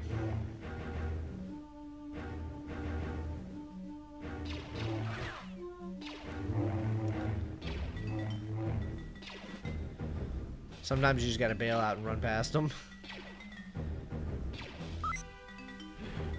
Excuse me. Why negative? I don't know if I want to talk about that. Fuck. Alright, I'm just the biggest Doom fan, man. I love Doom. I've got the Doomslayer tattoo on my shoulder. I mean, for those of you who are watching, a lot of you might not know this, but I made the most popular Doom gym mix on YouTube. There's a gym mix on YouTube called Eternal Gains. It's got over 4 million, climbing up to 5 million views. Yeah, I made that. That's my channel. That's a different channel that I run. So, like, I fucking love Doom, right? Doom is awesome. I love the Doom games. But when Doom Eternal came out, which I loved Doom Eternal, by the way. I thought Doom Eternal was great. But I remember when I beat Doom Eternal, I was telling everybody who would listen to me, I was like, listen, this is dangerously close to jumping the shark. Like, the original Doom was a game made based on the inspiration of, like, the first Alien film and, like, Pantera Metal, and they've abandoned all of, like, the gory, gross, cybernetic hellscape stuff, and now it's Warhammer 40k. Doom the Dark Ages looks like Warhammer 40k. It does not look like Doom. If someone replaced the Doomslayer's model with a Space Marine model, you wouldn't know. You wouldn't know that was Doom. I mean, obviously, you know, if you change the logo, the Slayer logo that you see, and like swapped out the Doomslayer model and one other thing, no one would know that was Doom. They would have no clue. The most interesting game shown at the last PC Gamer presentation, fucking Life is Strange. Yeah, the PC one was rough. The music in Doom 2016 felt better than Eternal. Am I wrong? That one is you know, here or there. I think Eternal and 2016 are both excellent, and I think that they're a little bit different. But it doesn't really matter if you like 2016 or Eternal soundtrack more, because both are pretty much just as good. Yeah, great value 40k. That's what makes it worse, right? Is because 40k is already doing that. 40k is already popular, and 40k is already doing that better. Like, there were some cool things in the Dark Ages trailer. The nail gun. Oh, wait, that should be in fucking Quake. Okay, well, a spiked shield. Oh, right, that's Quake 2. It's almost like they should have made Quake. It's almost like they should have made fucking Quake instead of Doom the Dark Ages. It's almost like they should have just made a Quake game. Right? I think it was supposed to be. That's my conspiracy theory. I think that game was a Quake game for the first, like, year or two of development, and then Bethesda and Microsoft said, nope, it's got to be Doom. But I don't know, man. It'll probably be really fun. I'm betting Doom the Dark Ages is going to be really fun. And it looks cool, but it sure doesn't look like Doom. Doom 3 was the best Doom, fight me. I don't really agree, but I do think Doom 3 is fucking awesome. I love Doom 3. I'm looking forward to Star Wars Outlaws. Hopefully it'll be good, though I hope it won't be a Star Wars kind of Assassin's Creed. I don't know how you're looking forward to that, because I thought that looked really bad. But I don't really like Ubisoft games, so, you know, it's probably not really for me. In my opinion, my problems with Eternal are the lack of snap mat, crappy multiplayer, and limited ammo capacity. Also, it's just too silly. The skull gun was cool. I refuse to pay 120 for Star Wars Outlaws. I refuse to pay 70 for Star Wars Outlaws. Both are fair. I refuse to pay for Star Wars Outlaws. Quake 5, that would be sick. Yes. To be honest, Quake is just great value. Doom 64. I don't agree with that. Quake is a completely different thing. I don't want to have to find collectibles around each planet and the main character to have a dead parent or family member. Oh, she's also going to be insufferable, and she's going to have witty comebacks and be super self-aware. Star Wars Outlaws is bargain bin price for me. Ubisoft has got to become comfortable with not seeing money at full price, or hell, I might just sail the high seas for that one. I don't even think Star Wars Outlaws is going to be worth pirating, dude. Like, even the gameplay looked half decent. Okay? Half decent. But even if it was half decent, I don't know if it's good enough to warrant sitting through their shitty, like, Redditor dialogue. God, fucking the dialogue in that game was so cringy. I couldn't bear it. I couldn't stand it. I would rather listen to like cringy, like poorly written dialogue than cringy self-aware dialogue. What about Turok? I don't know anything about Turok, to be honest. I mean, if it's good, I'll probably play it. For me, the new Doom is more Necrovision ripoff than a 40K ripoff. I mean, either way, it doesn't need to be a ripoff of anything. Doom is already like a standard setter.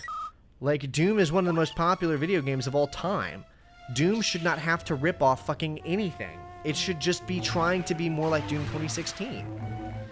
Veilguard looks better than Outlaws. I liked Inquisition. I didn't like Inquisition, and I thought Veilguard looked really lame. Veilguard looks like it was written by the most pretentious, like, hipster D&D player in the world. And I like D&D, but I like classic nerd D&D, not this like Critical Role D&D thing. I shall be the heretic who slanders Quake. Well, I mean, I got a Quake tattoo. I wouldn't. You don't want to slander that. Those games are great. They would never make a new Turok game, but they're doing that remaster, I think. I would rather listen to I Don't Like Sand. Same. Doom 2016, Eternal, and Dark Ages are like heavy metal album covers. Yeah, but no. Doom 2016. It's just different. I don't know. That should really be its own video. Could go back and finish a new character in Star Wars: The Old Republic and start a new character, then play Outlaws. Yeah, just go play the MMO. You'd be better off. When old franchises go from setting trends to chasing them, that is where Doom is at. Splinter Cell games were fire, though. Funny you say that. Splinter Cell is one of the franchises I really want to do a series for on the channel.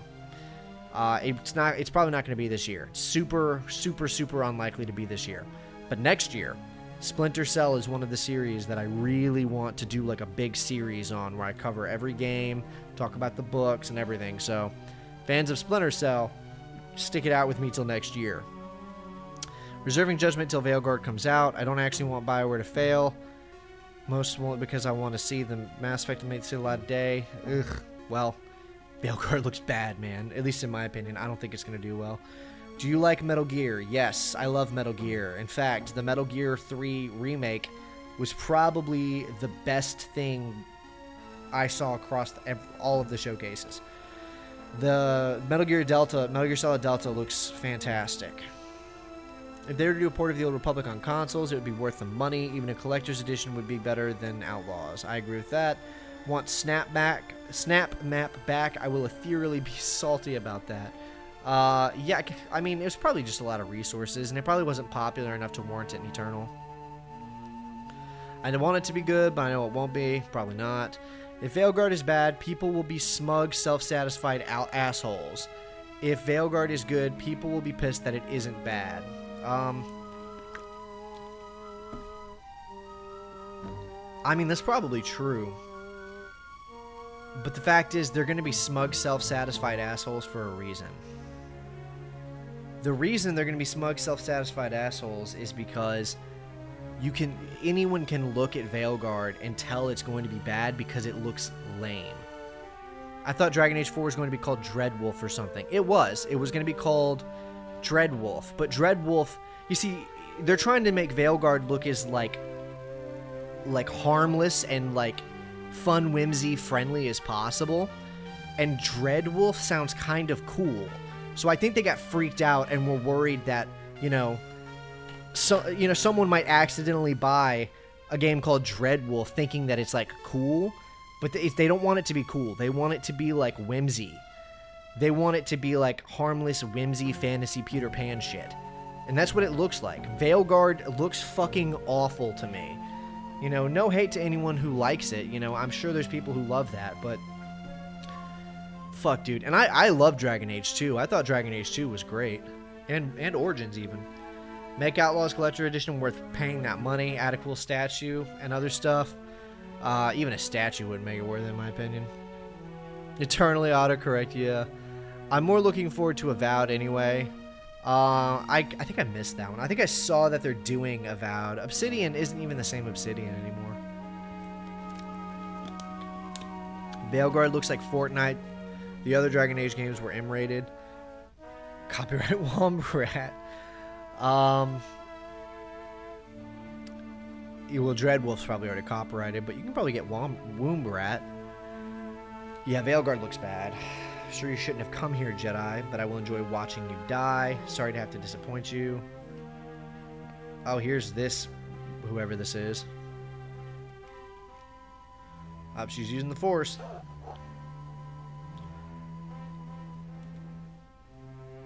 That the Jedi is no longer a threat. She should have just killed him there instead of putting him in the dungeons. To be fair, a lot of Dragon Age trailers were poor representations of the final product. Yes, but if you look at the trailer for Dragon Age 1 and 2, or Origins and 2, what you will see is that they're trying to look like cool. Dragon Age Origins and Dragon Age 2 were trying to look like these like edgy, badass, like fantasy wish fulfillment things. Veilguard is trying to look like a fun, whimsical game to like hang out and talk about with like your friends. It's not the same, man. I just want a game centered upon Imperials without them having to jump ship 30 minutes in. Yeah, same. I'll tell you what, the first fucking company that makes a game that lets you unabashedly play as like the bad guys with the red and black color scheme that just fucking kills all of the plucky, like the plucky, endearing, quirky little resistance characters, I will buy the $200 Ultra Deluxe Mega Edition of that game. Whenever whoever makes that fucking game, I will pay big money for that. Versus the 21... Bro, you were going crazy on this womb rat thing. I used to play Splinter Cell back in the day. Wasn't really good at the whole stealth espionage thing. Oh, dude, I fucking love Splinter Cell. The only one I didn't like was Blacklist. I liked the first 5. 2, 3, 4, 5. Yeah, I liked the first 5 a lot. I never played The Outer Worlds, so I don't know anything about it. Assume you receive the severe beating first, and then we're thrown into the cell, I'm guessing. Oh, here's Rala Ponchar. What's that? Man, all these characters are so, like, aggressive. It's by the Jedi Council to find you. We have learned most of them out of Fond prison. Look, Jedi didn't sign on to be executed. Assume you have some plan to get out of here. Yeah, he's got the Force.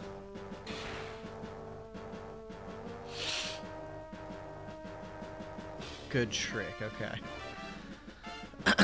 Maybe the trailer for Veilguard was looking like that because of the Varric perspective. No. It's looking like that because of the writer's perspective. I wish Final Fantasy XVI looked more badass aesthetically. Yeah, I mean, to be fair, it is one of the more... I didn't play the game, but from what I saw, it is one of the cooler looking Final Fantasy games. My only problem with Dragon Age 2 is it's trying way too hard to be Mass Effect 2, but fantasy.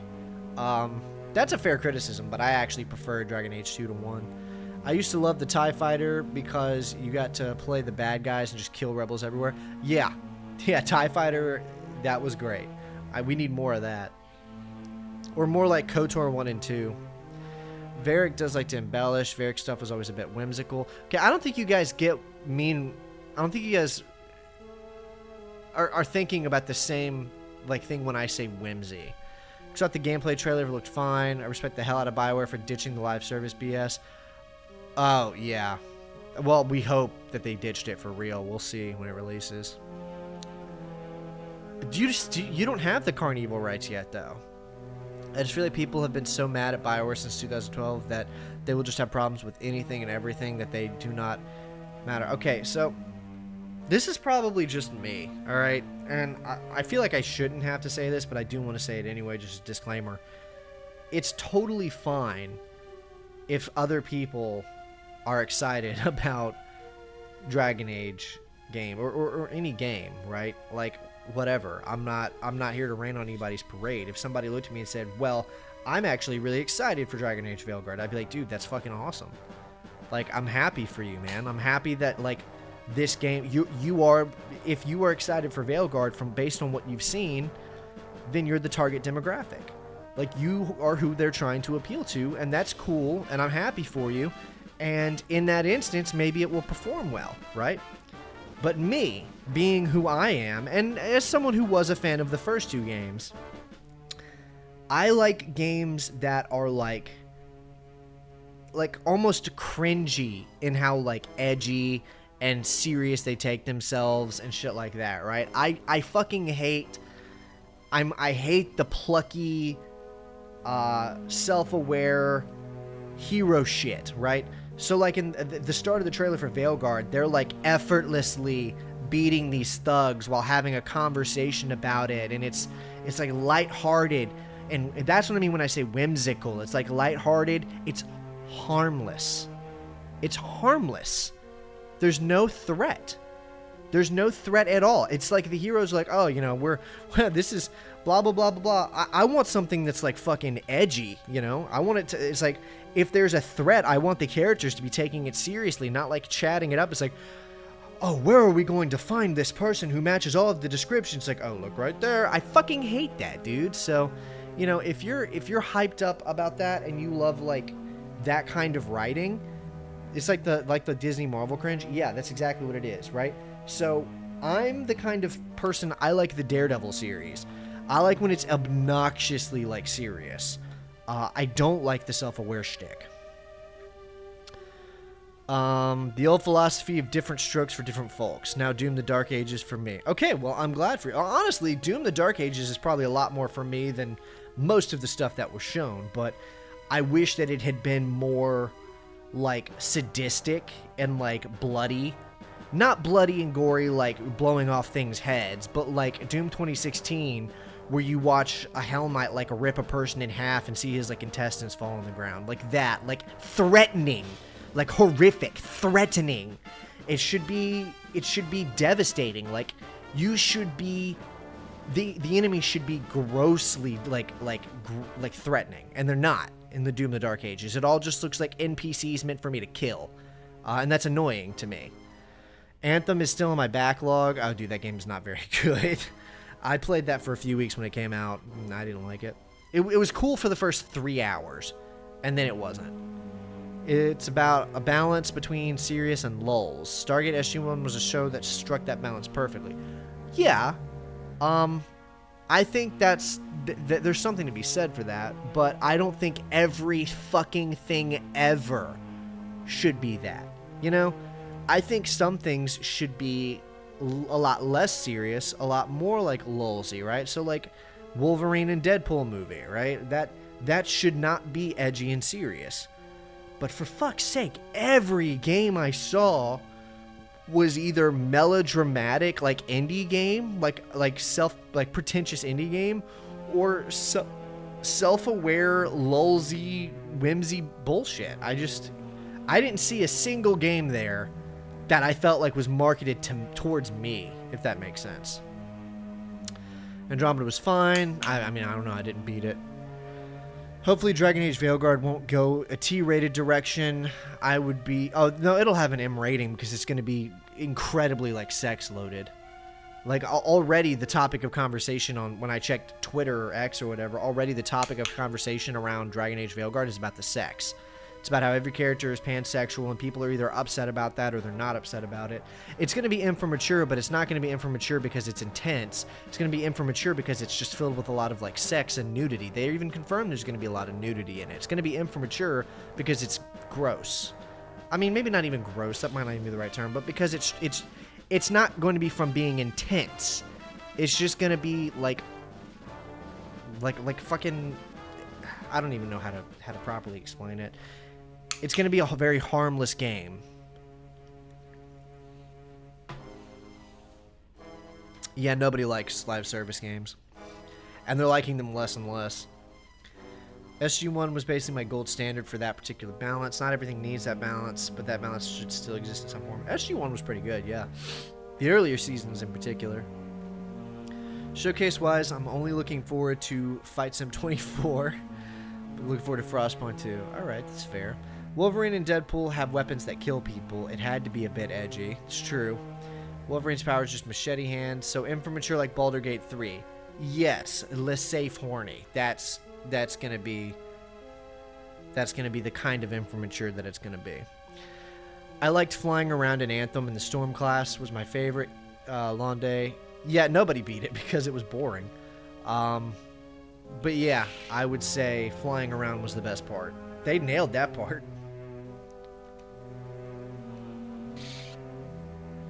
YouTube sends a notification of one of your shorts. I mean, watch it. Watch it and give it a like. Been hired by some thug from the Techno Union named... Oh, here, Watt Tambor mentioned. Has to do with those droids, but I'm not sure. Metal horn.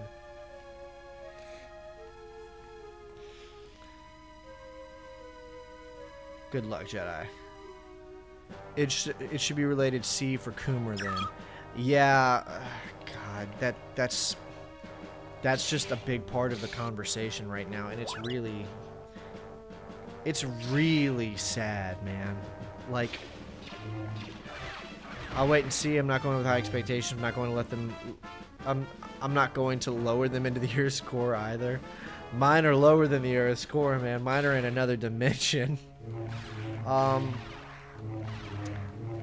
The discussion around video games is so weird right now because, like, there's games that exist that are, like, bragging about how sexual they are. They're like, oh yeah, all of these characters that you can have sex with, right? But then when some gamers are like, okay, well, I don't find this or that character sexually attractive, people are like, oh, well, fuck you. You know, they're not meant to be sexy for you all the time.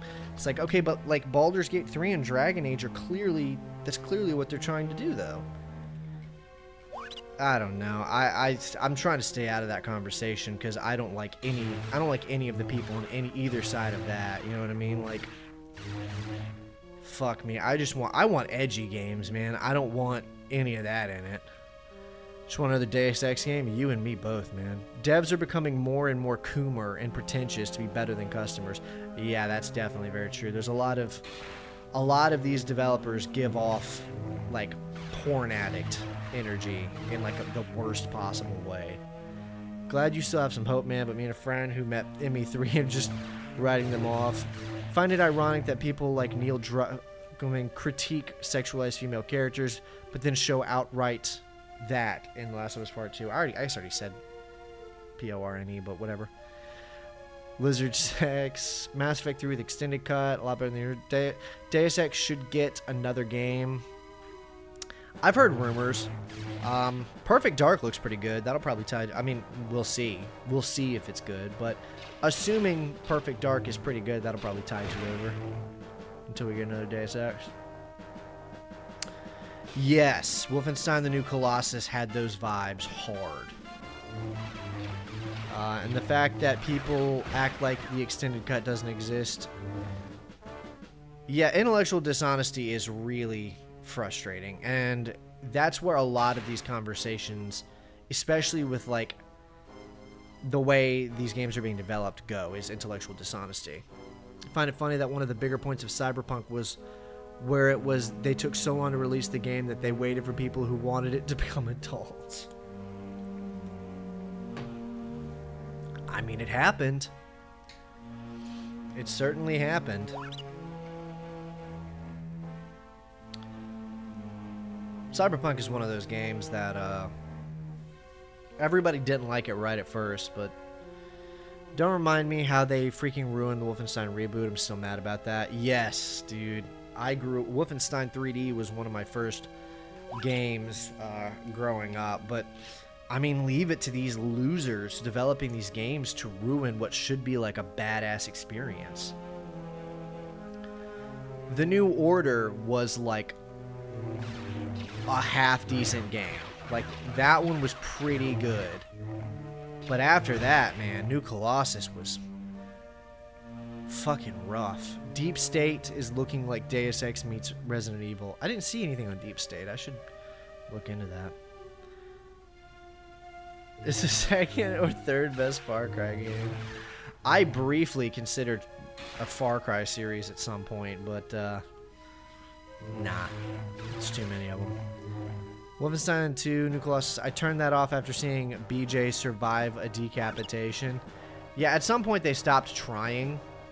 New Order was never really fun. It had its moments. It had its moments.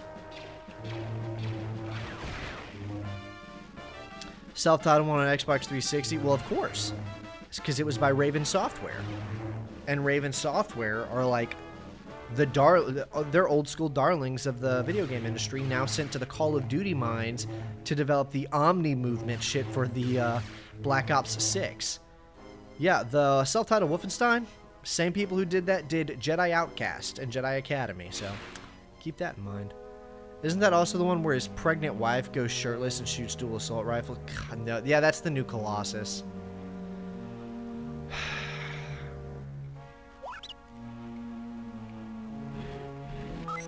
What do you even do at some point, man? Because you can't have a conversation about it. Because if you see a pregnant woman shooting machine guns at people and you say, wow, this is really stupid, people just freak out, get all up in your face and go, why? Why? Why is it stupid? Why is it stupid? What's wrong, sexist pig? It's like, it's obviously silly because whenever a woman gets pregnant, the doctor like advises her not to even like drink certain drinks. The doctor's like, okay, now don't do this, don't do this. It's like for a reason, man. Are you fucking stupid? It's not stupid. It's like a nihilist said, it's intellectually dishonest. The shooting of those assault rifles explains the dude bro behavior of their twins. I mean, I guess, but that's more so just stupid writing. Raven Software never made a bad game in their existence. May they swiftly be delivered from the COD mines, amen. Well, it's hard to say because if all that work that they did for Black Ops 6, because if Black Ops 6 is good, it's going to be because of Raven. But the problem is, if it's good because of Raven, Raven is going to be put on the next COD again. And if it's not good, even despite of Raven, if Black Ops 6 isn't good regardless of Raven, Raven's probably going to get shut down. No wine or shrimp for mom got mad at me for telling her that. People are just pretending reality doesn't exist out here these days, man.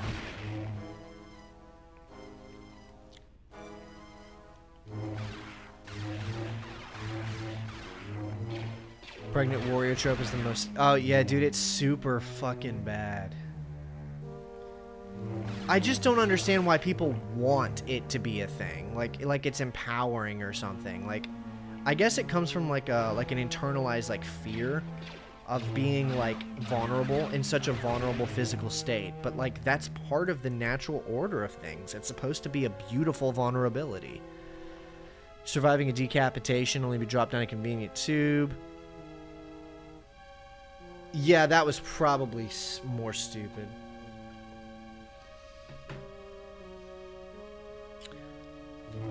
But, I mean, those Wolfenstein games were pretty... I mean, they just weren't that good, man. Why do I have to do this over? It's a dream sequence? I don't know, man. The absolute state of the video game. I'm gonna end up a fucking doomer on this channel if I keep... I mean, one of the reasons I'm playing old games is to keep it positive, right? But if I end up playing new games... I'm gonna end up so doomer ridden. I'm just gonna be like Synthetic Man. If you guys know who that is. Wolfenstein New Colossus jumped the shark harder than new Doom games. No, I don't agree with that. I don't think I've seen a game jump the shark harder than the Dark Ages did by letting Doom guy fly a fucking dragon. Not all new games are irredeemably awful. No, I don't think that's the case necessarily. People say I make other people doomers. I mean, it is what it is. There were a couple of games I have high hopes about.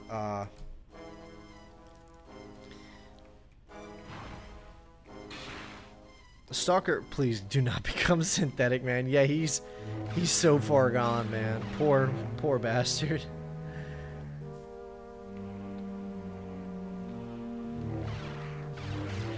It was a fun video game at the end of the day. Yeah, and that's how it got away with it. That is how it got away with it, man.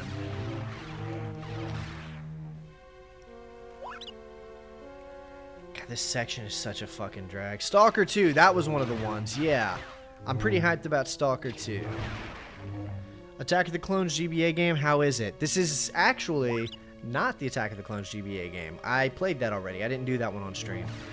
This is the one that came out after that, called the New Droid Army. It actually takes place right after Attack of the Clones. And actually, it's pretty good. It's better than the Attack of the Clones game. Not that there's anything wrong with that. What, Stalker 2? No, Stalker 2 looks great.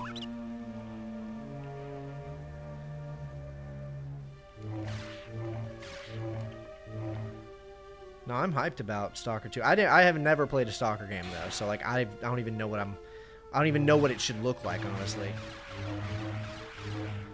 Thoughts on the In Praise of Shadows drama? I mean, what thoughts can you really have on that? That dude, part of me just feels bad because like I know what was going on in his head, you know? I was a fucking manic, depressive guy in his early 20s once as well. I mean, I'm only in my late 20s now. I'm only 28 now, but I remember being 24 and being like almost irredeemably like schizo like that. Like, I get it. I know what it's like to be like that. When I was 23, I'm just over 6 feet tall, and when I was 23, I was like 145 pounds. Which is really, really skinny. I had tiny arms. You could see my individual ribs because I had like anorexia and stuff. Of course, it's not true anymore. Now I'm just over 200 pounds and I'm a fucking beast because I go to the gym every day. But my point is, like, I get it. Like, I know what was going through his head to make him think all of those things. He's a manic depressive who has gotten consumed by politics. He spends too much time online. And he thinks politics are real life, and he probably spends a lot of time on like Twitter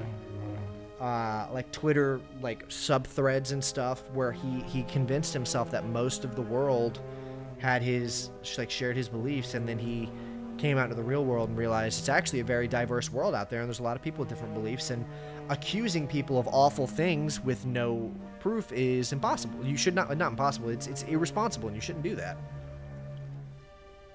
But just because I recognize what he's going through does not mean at all that he was right. No, he should have shut his mouth.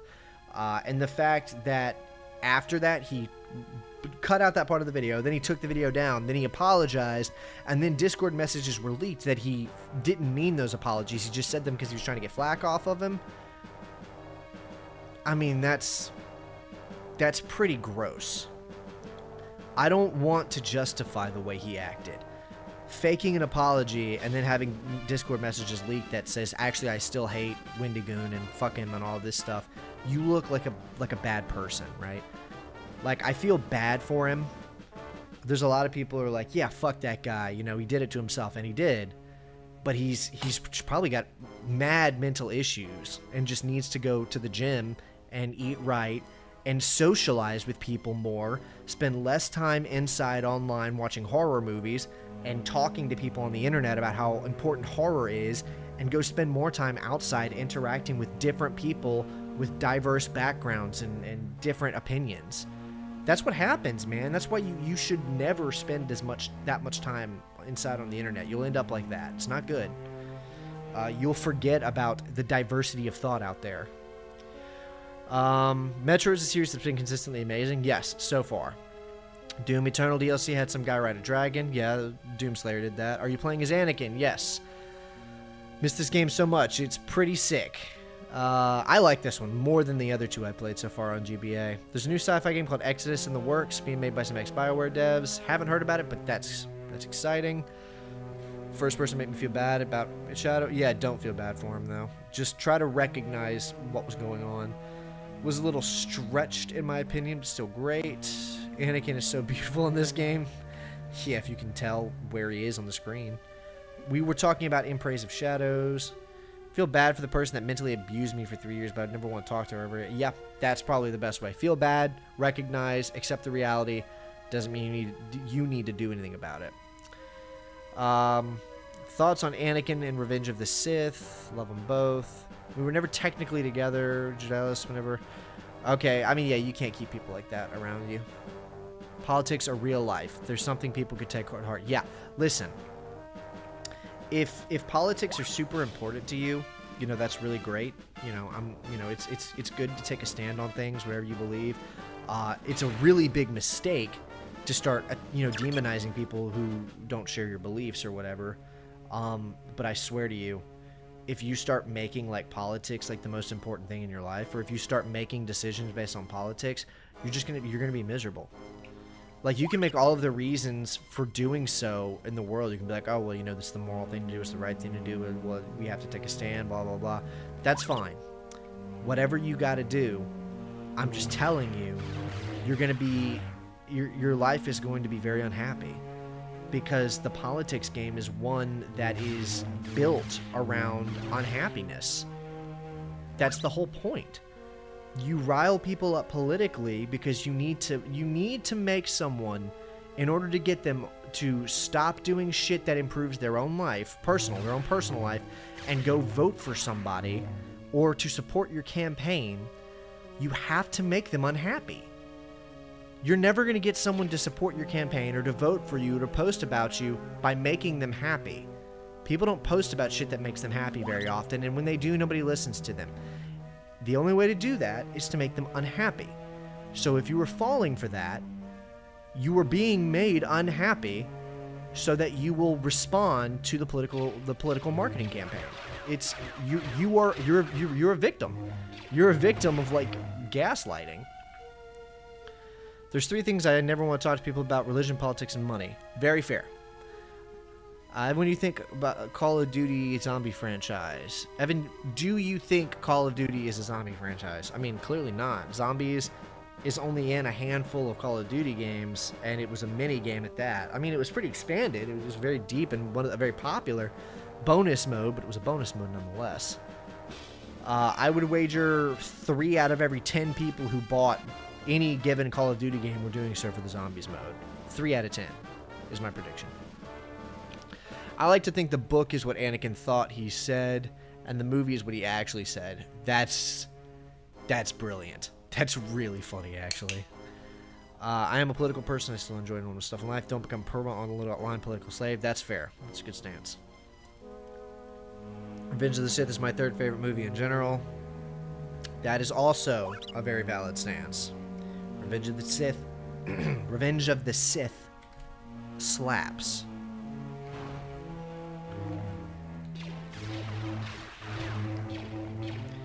These fucking droids, man.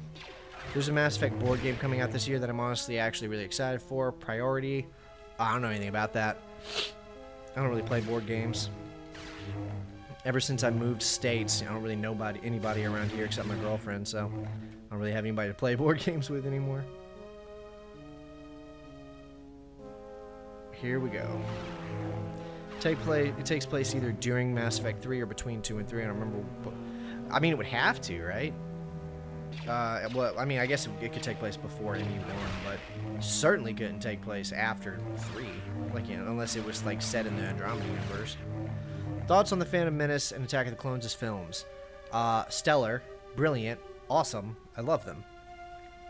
I would say if somebody put a gun to my head and made me pick, I would say I like The Phantom Menace a little bit more, maybe. Oh, maybe not. Maybe I like Attack of the Clones better. I don't know. Revenge of the Sith is better than 1 and 2, but I love all 3 prequels. I love them all.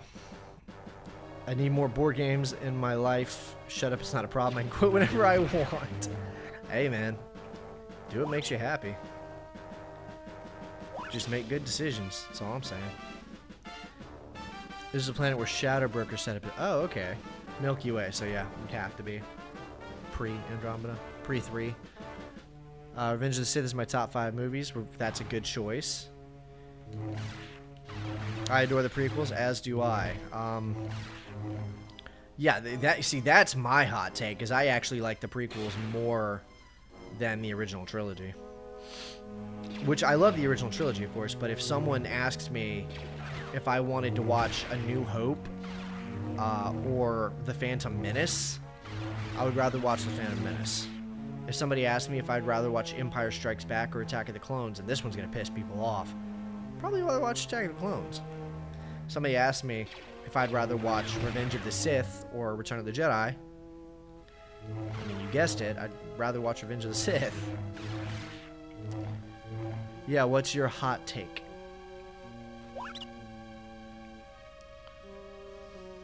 Here in South America, we love Revenge of the Sith and the prequels more than the originals.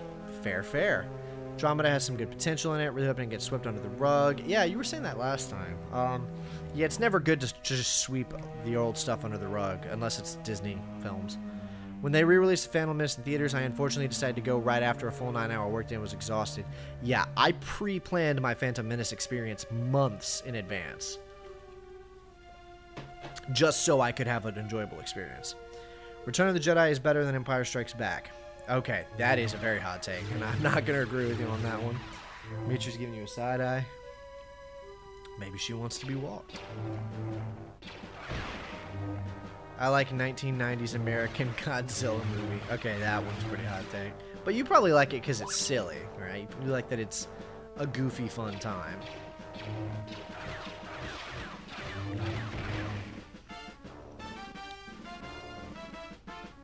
Yeah, go get that sock. Read the Revenge of the Sith novelization, played the video game on Xbox. I noticed it reused Mark Brisky's music from KOTOR. Really? The Revenge of the Sith video game on Xbox? Did it really? I need to check that. It's like 11 when my Phantom Menace came out. My teacher took the class. Oh yeah, that is cool. Yeah, they just recently put the KOTOR 2 soundtrack on Spotify. I remember I noticed that a few months ago.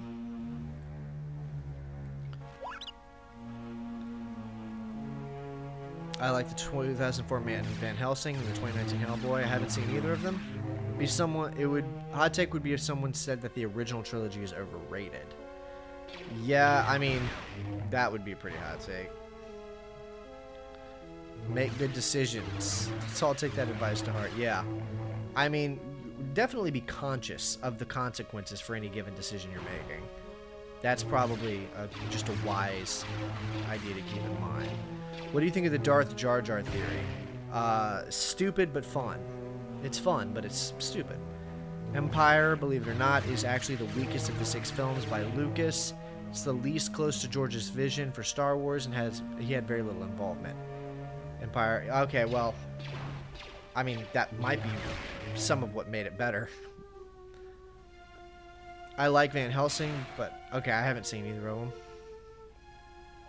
Doom does not need the 1986 aliens influencing him. Okay, I disagree with that one 100%. I could not disagree with that more. Doom without the horror influence, you end up with a shitty Warhammer 40k ripoff.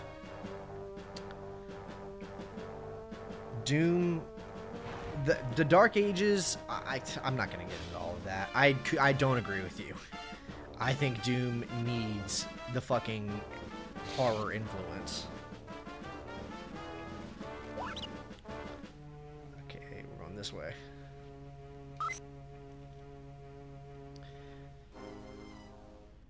Hot take, my dog is cuter than all of yours. I can assure you that is not the case. My dog has an Instagram page.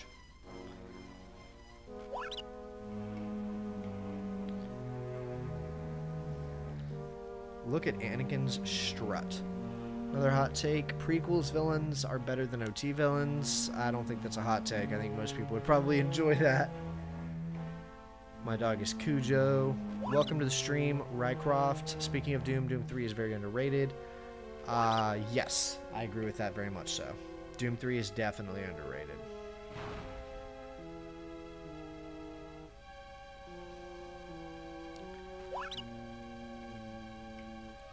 We are almost to the end of this.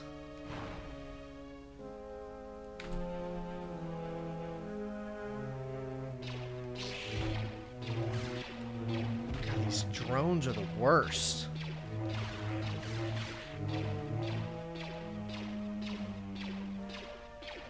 Serious Sam is greater than Doom 3. I understand that. I think that's fair, but I don't agree. Have you ever played Syndicate? It's really interesting that you ask me that, because I'm planning a Syndicate retrospective series soon, as in like in a couple of months soon, as in like Thumbnails are made. Two of the scripts are started already. Like, I'm about to release videos on Syndicate, on all 3 Syndicate games. Like soon. So it's weird that you asked me if I've ever played Syndicate, because I'm working on scripts for Syndicate right now.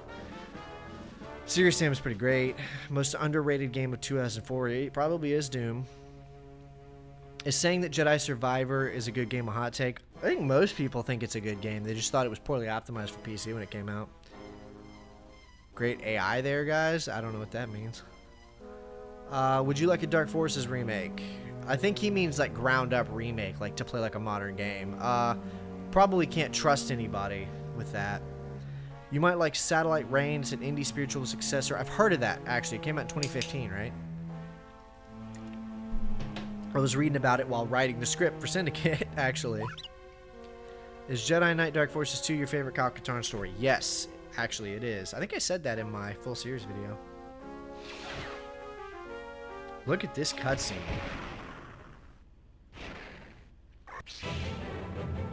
Here we go. I gotta fight. What is this, a Dathomirian Night Sister or something? Has prepared you well, but you won't free. Great Sarlacc, eh?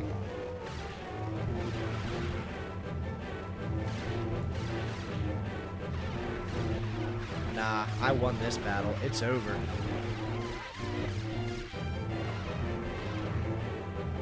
There she goes.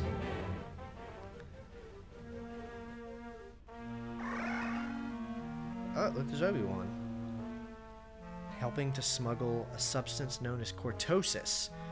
Ah, the old cortosis. Metalorn. Might have had to do with the droids. Good work, Anakin, but now I need you to return to Coruscant immediately. We are under attack. Looks like we're headed back to Coruscant. That drone was shooting the wall. Okay, what are we saying? I think the Revenge of the Sith music game came out early May, so music crypt was using an additional scene, final battle. Okay, I mean, that's really cool, actually. Outcast is my favorite Katarn story, but it's also my first exposure to the character. I think that's probably why Dark Forces 2 is mine, is because it was my first exposure. Graphic fidelity is amazing. Yeah, so good, huh? Doom 3 sadly had insane competition, Half-Life 2, Halo 2. The fact that it did as well as it did was a miracle. Not everything needs to be Soulsborne inspired to be good. I agree with that. Oh snap, the Cortosis droids. That's correct. That's what we're up against here. Oh man, the Cortosis droids. Okay. I'm gonna take a 5-minute break here while you guys look into the backdrop of Coruscant. Maybe not even 5 minutes, but I'm gonna take a little break. Entertain yourselves in the chat for just a minute.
Alright, sound off. Who is still in the chat? What do we got? Dang, love Prototype. I too love Prototype. Prototype is one of the best superhero games out there. Spider-Man 4 got converted into Prototype 2. That sounds pretty sick. I think I heard about that actually. Comic Storian, yeah, rest in peace. That's shocking. Car accidents be like that sometimes. Oh, there's Obi-Wan.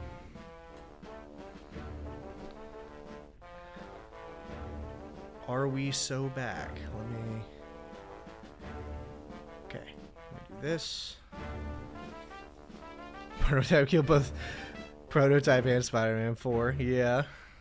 I live again.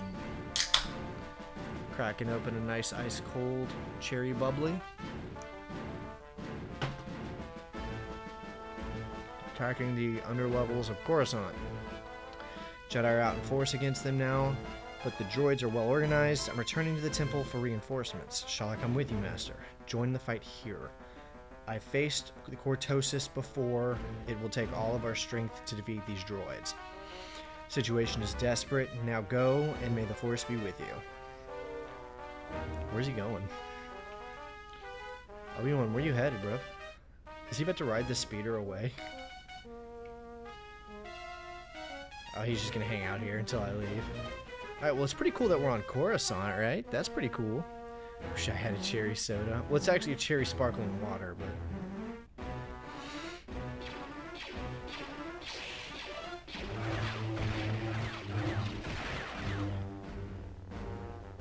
Attacking the Jedi Council on Coruscant is such a bad idea. Everyone type an emote to confuse Evan. Well, it's not gonna confuse me if you tell me that you're doing it.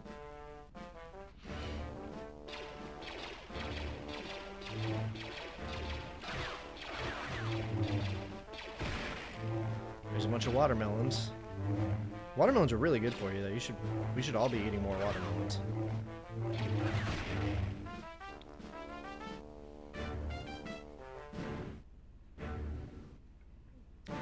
Alright, let's see what Coruscant's level looks like. So now we're to the point where I haven't played any of this yet.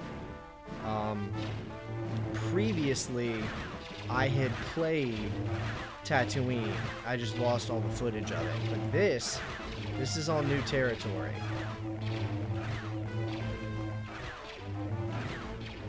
This game needs a lock-on system or something.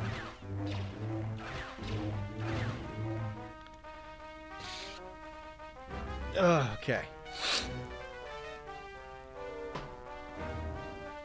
Yeah. So I had already played the Tatooine bit last night, but this is uncharted territory. Pretty cool. Shit. It's not very fun yet, though. There's just a bunch of deflecting blaster bolts from droids. Here we go.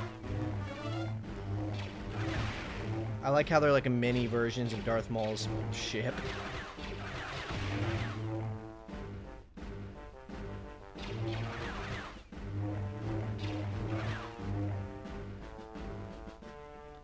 Little 8-bit droid march theme.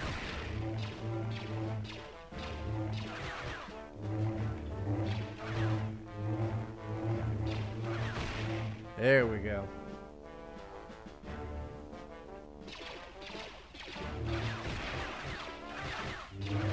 There we go. Okay. Man, it's too bad. I mean, I get why they couldn't do it, but it's too bad we can't, like, see more cityscape out here.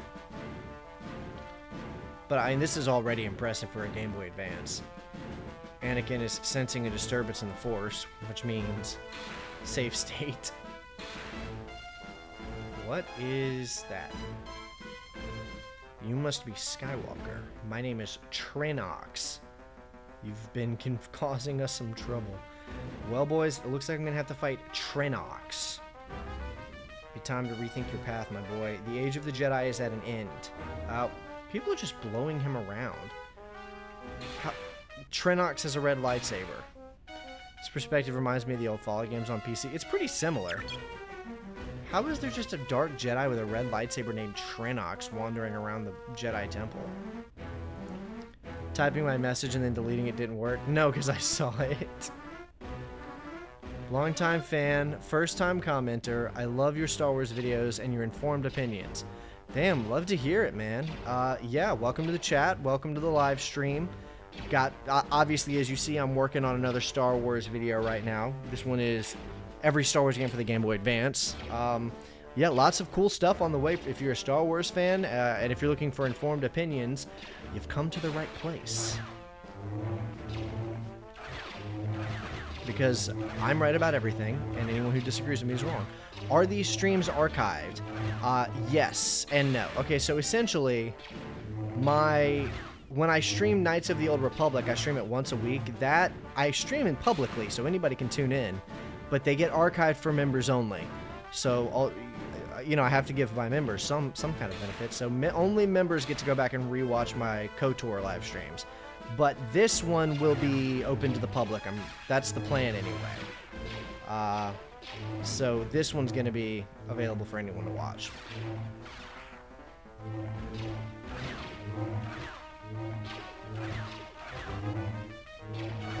Are these the Cortosis droids? They just look like super battle droids with golden arms.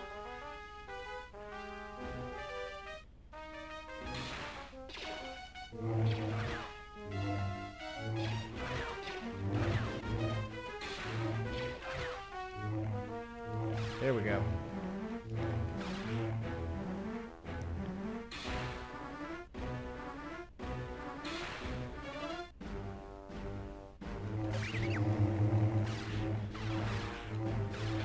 Had to make sure use of... I thought the streams were members because the music was copyrighted. Oh, no. No, KOTOR's music isn't copyrighted. I put the streams for members only, so that people who are paying, you know, members of the channel get to have a little extra content for what they're paying for, you know? So people who want to watch my full playthrough, live stream playthrough of Knights of the Old Republic, you have to be a member. But about to grill some pork chops. Sounds pretty delicious. But I'm not gonna make all of my live stream that way. Just the KOTOR ones, and maybe like other long like ongoing series. Shorter ones like this is a one-off.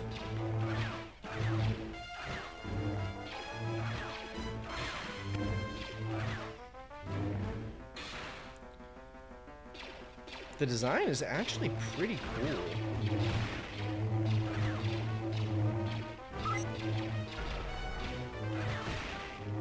Damn. Gotta heal up for a second.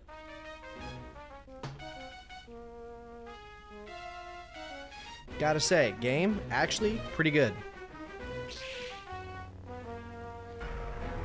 Of course, I'll talk about it more in depth. I mean, I'm not giving these games the same insane 20 to 30 minute treatment of the PS1 games. I think probably each game is going to get 10 minutes, 10 to 15, more or less, and there's 8 of them, so the video's probably going to be about an hour and a half, I would guess. Cheers from Poland here, currently 2:23 a.m. and I can't stop watching. Hey, welcome to the stream, Bartek. Great to have you. I mean, sounds like you should be getting some sleep, but if this is helping cure a little late night insomnia, there's worse things you could be doing than hanging out watching footage of an old Game Boy Advance Star Wars game. What emulator are you using? This is GBA. There's other GBA emulators, but this one has actually been pretty reliable so far. Warms my heart to hear my puppy drinking water. It tells me everything is alright. Oh yeah, my dog goes through like a gallon of water a day. What is that? Oh, maybe it only works when... Look at that! I can meditate. Dude, that is so useful.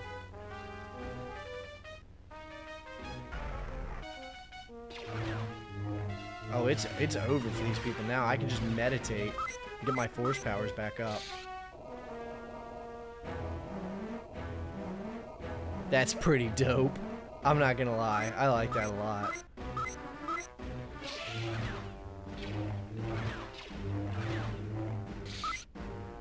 if you ask me, a dog daycare wouldn't take her yesterday because she was caught. Oh, well, man, I hope she actually is okay.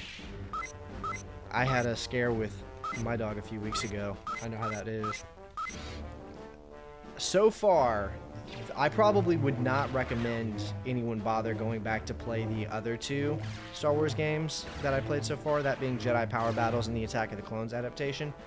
But this one, I think would probably, you know, if somebody was like bored or like had a long flight or something and were like, hey, you know, I'd like to emulate one of these Star Wars Game Boy Advance games on this long flight or long trip on my phone or something, what do you think? I would say this one is worth your time. At least so far. About halfway through it now, but we'll see. That says she's fine, no fever or lung problems. Okay, well, she'll be alright. Am I going the right way? I am not. I need to go that way.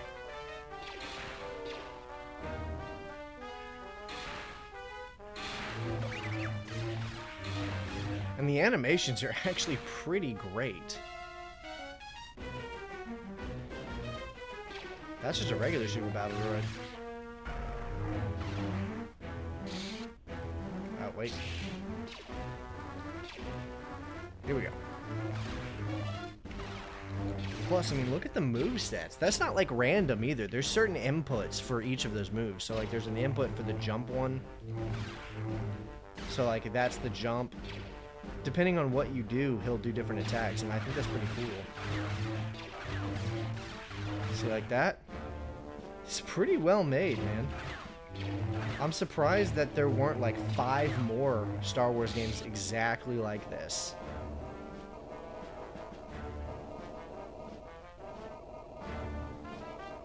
Braveheart. I think you mean Bartek.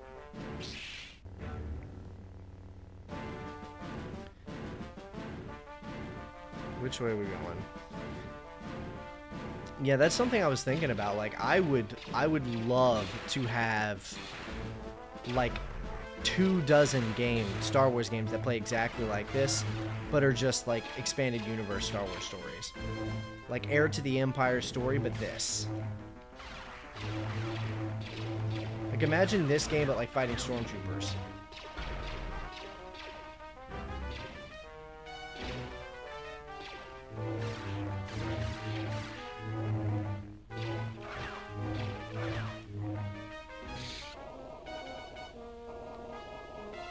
I'm gonna be meditating so much now.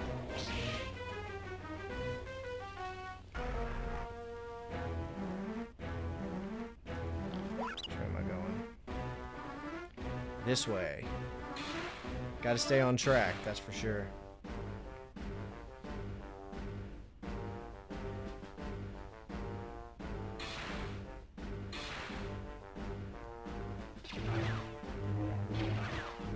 Even the sound effects are pretty good. Like, those are pretty convincing, like blaster shots and blades and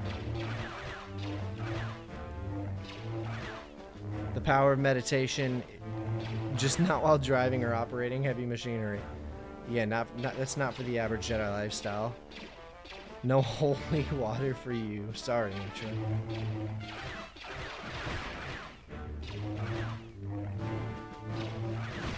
There we go.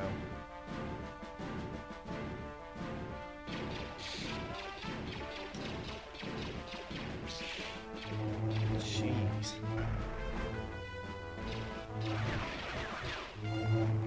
Just kind of hoping that force push would undo it, but here we go. Anakin is not the average Jedi. Yeah, and his powers have doubled since the last time I played it.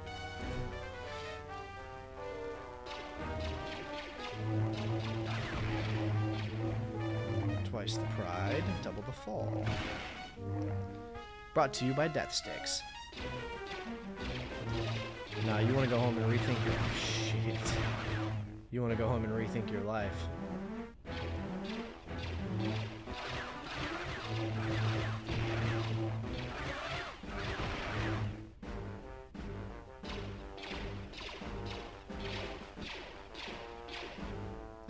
Who is that? Oh, now Anakin's glitching. We're having some issues. Some graphical issue. Okay, looks like it's kind of back to normal. Anakin would never do such a thing.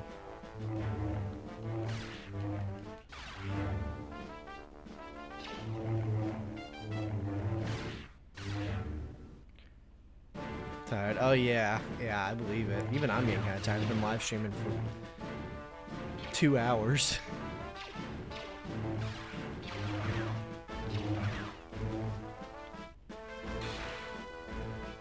Force float, like the Dooku. That's from the Tarkovsky Clone Wars.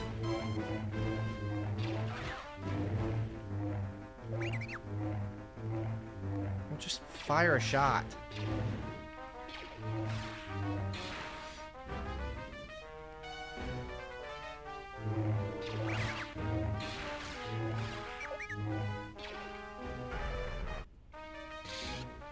Gotta do some meditation. Jim Tasty, love this game's ending. Have you just played every Star Wars game, dude? Every time I'm talking about a Star Wars game, you're like, oh yeah, I played that. Still better combat than DMC2. That's actually unironically true. It's not even a joke. Are there any Star Wars games you haven't played, dude?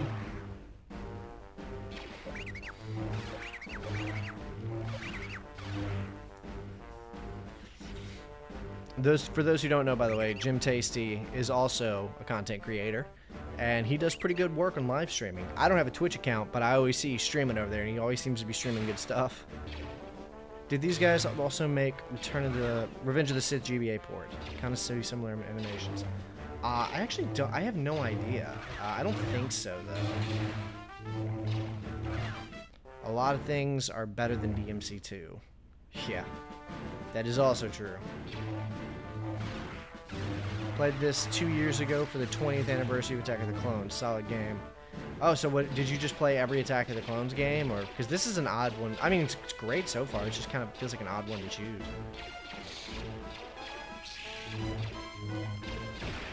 Like I figured you would choose the actual Attack of the Clones, like GBA adaptation. But I mean, this one's way better than that one. So I'll be surprised if you played Yoda Stories. I've played Yoda Stories, dude. Yoda Stories was my jam back in the day. This game is kind of reminiscent of Yoda Stories. It's actually what I was thinking last night while I was playing. I was like, this kind of reminds me of Yoda Stories. That one is a classic. Every Attack of the Clones, even the dreaded movie tie-in game. It's not that bad. I played it last night. You mean the GBA one? Bevan is committing to it that much? Committing to what? Every Attack of the Clones. So you played, trying to think of if there's any like niche ones, but this is probably the most niche one I can think of. I could see the Coruscant Underworld being a good setting for a Metroidvania type of game. Yeah, or Star Wars 1313 like we were supposed to get. Attack of the Clones has a really good underrated fight versus Yoda and Dooku. Oh yeah, I almost said Doku. Yes, it does. Great fight between those two. I get so lost on Camino. Oh yeah, I was lost on Camino for a while last night. I managed to beat Attack of the Clones from start to finish in about an hour 45, but I was lost on Camino for about 15 minutes of that. Trinox must have escaped to the underlevels. I better find out what he's up to. That is the Sebulba pod racing sound.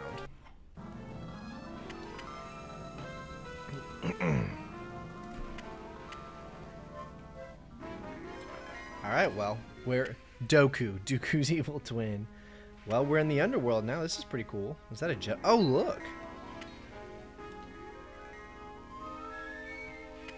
Clone troopers have been overrun by separatist droids.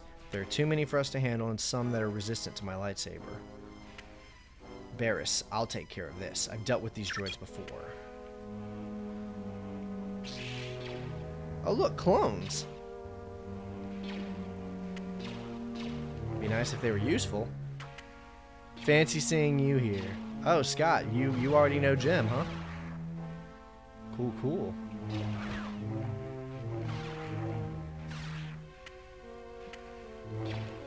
both. I got two casual Evan Prince enjoyers who are also enjoyers of each other's work.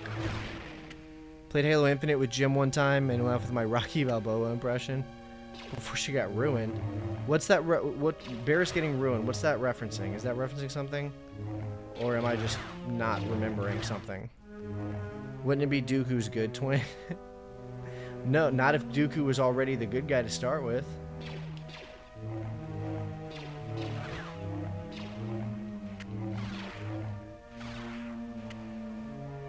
Dooku is cooking. Yeah, he's working on something for sure.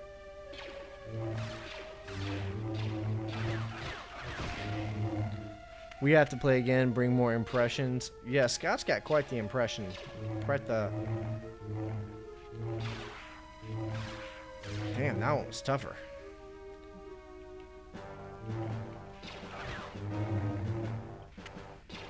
Ruined by Filoni's Clone Wars and his dumb cowboy hat. Oh, yeah. Oh, did they make her... Dude, I don't even remember that happening. They made Barris turn evil in Clone Wars? I literally don't remember that happening. I've only seen the first couple of seasons. That's silly. Shit, I'm going the wrong way.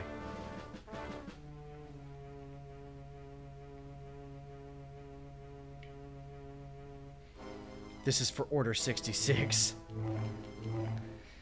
I didn't figure it would let me attack him.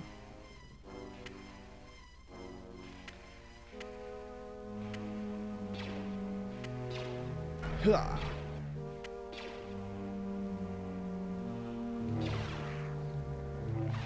Yo. I force pushed him and it did nothing. Filoni talks how much he loves the prequels yet still contradicts them. Ironic. Filoni... I'm sure Filoni does like the prequels. He just likes himself more. I think that's a big problem with a lot of the people currently working on Star Wars content. Is that they like themselves more than anything else. And that's why we're getting so many self-insert characters.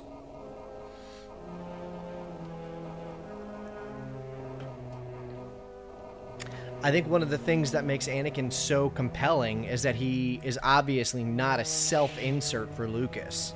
He's just an actual, like, interesting, unique character that George wanted to tell a story about.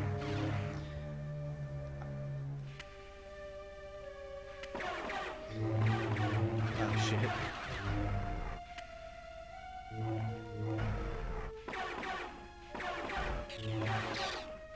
I gotta get out of here. The only episode 2 tie-in game I played was the 2002 Clone Wars on Xbox. That one's pretty good, though. Fuck, where did all these guys come from?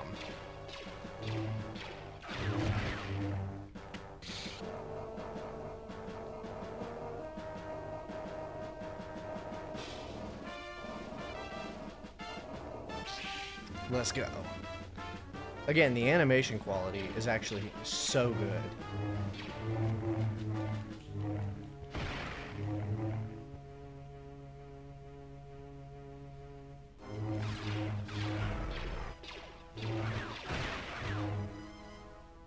So far, so good.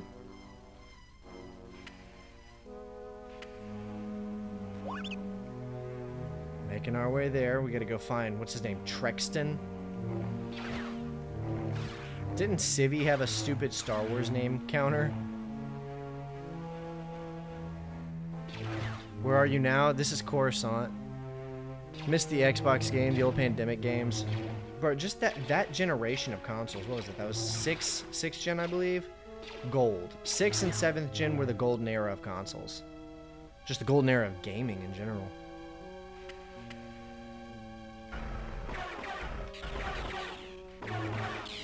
I gotta get out of here.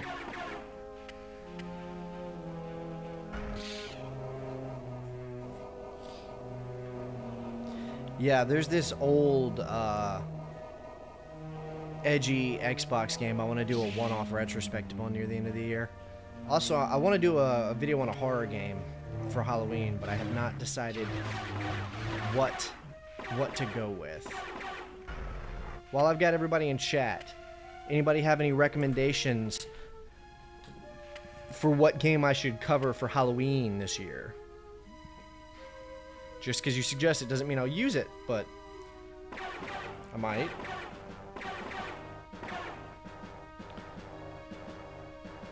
Just when you think you're done, you'll discover you're still on Tatooine. You never left Tatooine. You will always be on Tatooine. Actually, I mean, the Tatooine counter is going to have gone up so much just because of this GBA video. Dead Space 2, thought about it, probably not. That would be too long. I need something I can do like a 45-minute to an hour video on. Fear is a good suggestion, maybe. I would prefer something that doesn't have any sequels, though, because I want to do Fear in its own series. And Resident Evil, I want to just take a year at some point and just talk about Resident Evil all year. So probably not Resident Evil, because I really want to cover all the Resident Evil games, but I want to do that the right way, and I can't. That's horror games that have like full series already are probably not what I'm looking for a one-off Halloween video. Nothing that I would probably want to do a full series on. When will the Tatooine counter self-destruct? When it hits 66. No, that's not even true. It's probably just going to be an ongoing joke until people fucking hate it, and it's pointless. Because that's what I think is the funniest thing. I think if it gets to the point where like people are just like groaning at the joke, that's when it gets funny. Action 52. Well, I don't. That's more. That game is more horrific than it is horror. Callisto Protocol. I honestly, unironically enjoyed it. I felt like Dead Space meets Escape from Butcher Bay. I actually also kind of liked Callisto Protocol. I had a different YouTube channel back when that came out, and I made like a 20-minute video on Callisto Protocol. You can't find it anymore; it doesn't exist. But maybe I was thinking something older. Callisto Protocol is pretty cool, but I was thinking something more like retro, more throwback. Something from the 6th or 7th generation consoles. But Callisto Protocol is actually a maybe. No, not fucking Doki Doki Literature Club. Although I was one of the earliest people to play that game, because I played it within 48 hours of it coming out. Literally just because, this is a weird story by the way for any Doki Doki fans out there. The only reason I ever even played that game was because I was working at a Best Buy at the time. And I was really good friends with a guy in Geek Squad who was obsessed with Super Smash Brothers. All he did was play Super Smash Brothers all the time. It's all he cared about.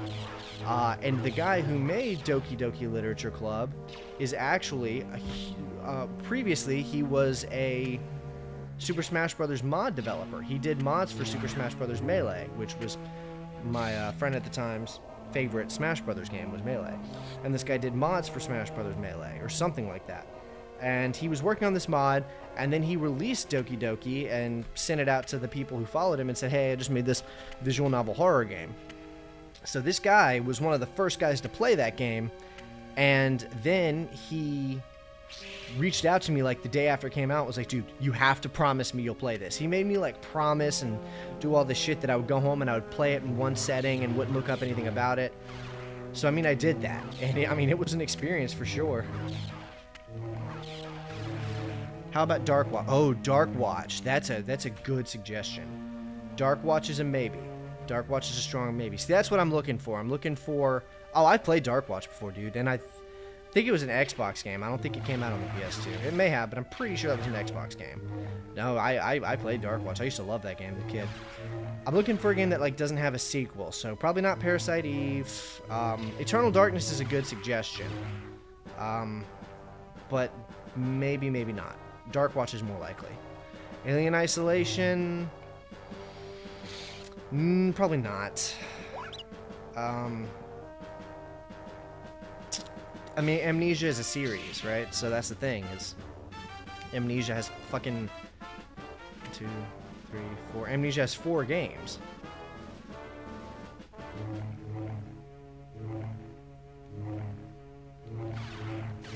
There's a PS2 version of Dark Watch I own. Okay, well, I guess it did. I thought it was Xbox exclusive all this time. Van Helsing PS2. No idea. I mean, I'd obviously figure it's based on the Hugh Jackman movie, but I don't know anything about it, so that could actually be pretty cool. That's another good suggestion.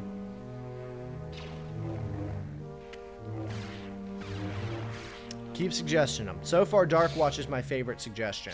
Parasite Eve would be pretty good, but it's a series, and I'm trying maybe not. I want to do some one-off game that I otherwise probably wouldn't talk about. Holy shit. Who was it that was asking about Jetstar earlier? Somebody was asking about him, right? I mean, Dexstar. Somebody was asking about Dex earlier, right? Who was that? Are they still in the chat? Can somebody find out who was asking about Dex? Because here he is.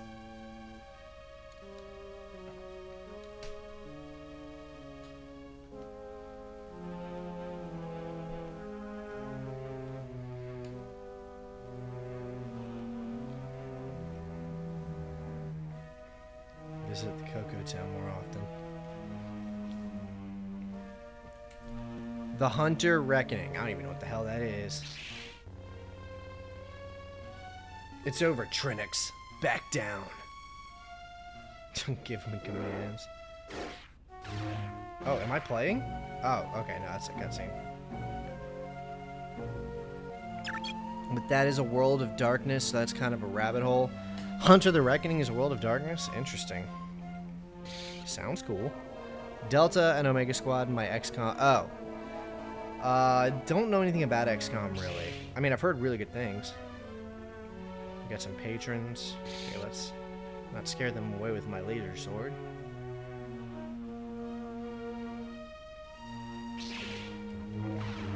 I should have known better than to put my weapon down.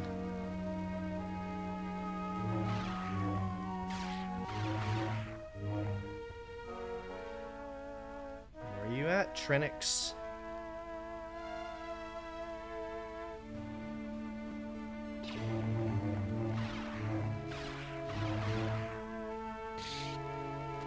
Would you consider Vampire the Masquerade Horrors to be...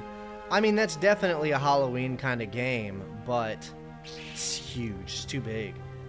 In order to properly cover that one, I would need to make a video that's like 2 hours long. Too long.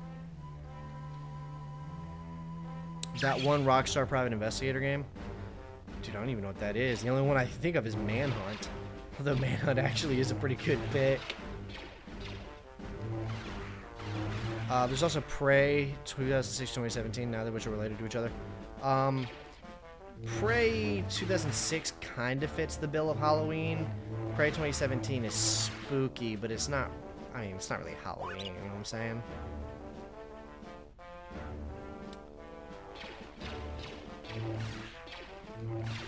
LA Noire is in no way horror. What the hell? That one Rockstar Private Investigator, that probably, you're right, he probably is talking about LA Noire. I just would have never guessed that because it's not a horror game.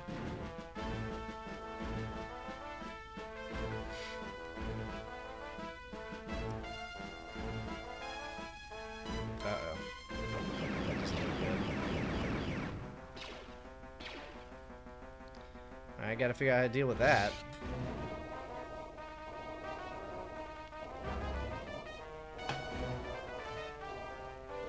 Yeah, no, I picked up that you're helping Orange, remember? What other suggestions we got for old horror games, guys? So far, I'm liking Dark Watch, and I'm liking, what was that other one I liked? There was some other one that somebody said that I thought would be a good pick. Murdered Soul Suspects, about serving... Yeah, but that game also sucked. I mean, I'm sorry if you liked it, but it was bad.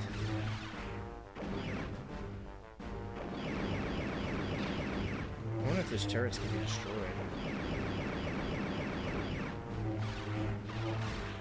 Okay, they can. 3 spooky, 5 me.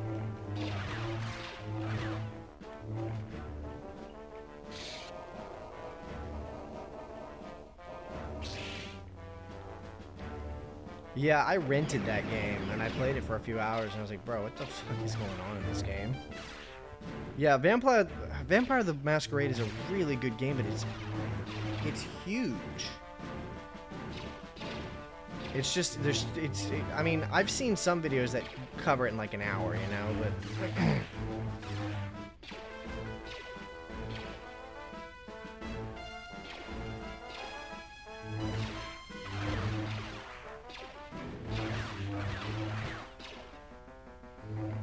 I may or may not do Medieval 2. Because I covered Medieval last year. Vampire is way too big for a short Halloween video. Eternal Darkness is a maybe. Yeah, that could be a good one. Also, can we look at this sequence? This is pretty crazy.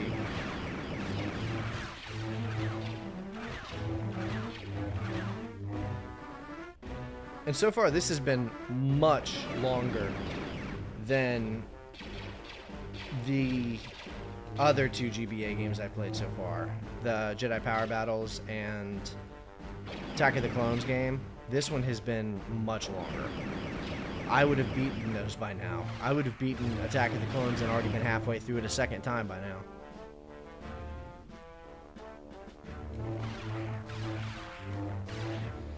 Was not expecting this game to be this long.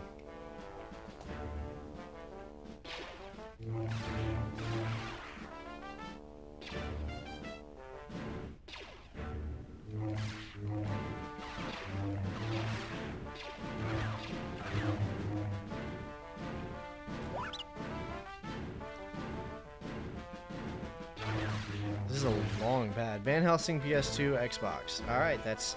Seems like these are the top contenders, so those will remain in my consideration. We should play Carnival. Ross from Accursed Farms already did a far better video on Carnival than I think I ever could. So I best just leave it to him.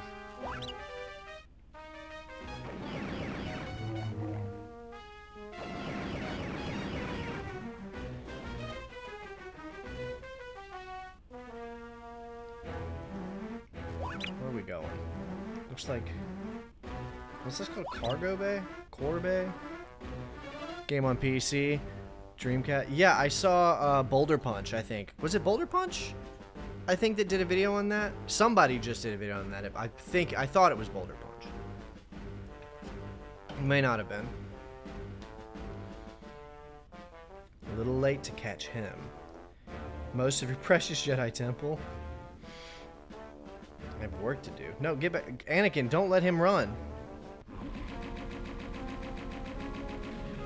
That is the Subalba thing for real. Oh, we're in the Jedi Temple. That's what's up.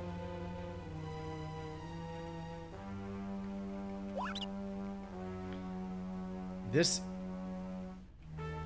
Oh, look, it's Dooku.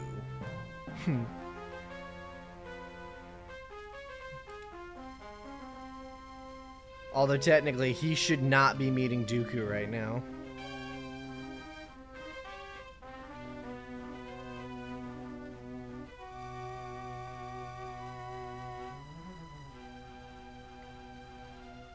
Yeah, it's quite sad, but it has been helping your Jedi friends too long.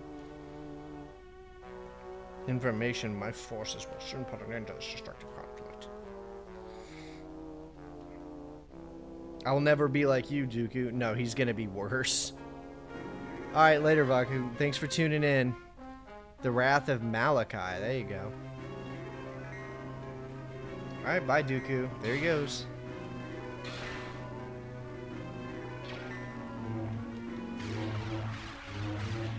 Jersey Devil game on PS1 that's more child-friendly horror. I mean, that's not necessarily off limits.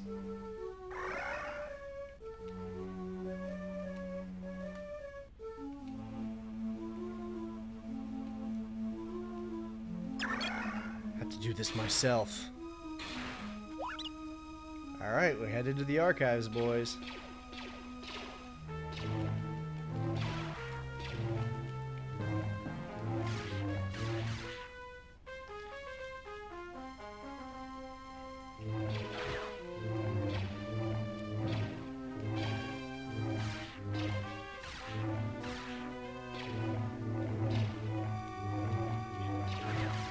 There we go.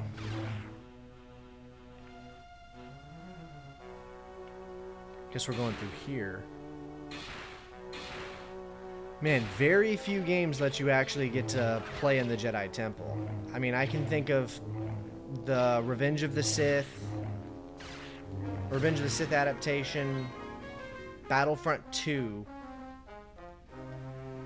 I think that might be it. Am I missing anything? Battlefront 2, I think the Battlefront 2 remake, and then the Revenge of the Sith adaptation. I can't think of any other Star Wars games that let you actually go to the Jedi Temple. So this is actually kind of a rare treat. Pork chop was good? Hell yeah. Lego. Oh yeah, Lego does. Nobody counts Lego though. Even though I'm gonna have to play 2 of the Lego games for this.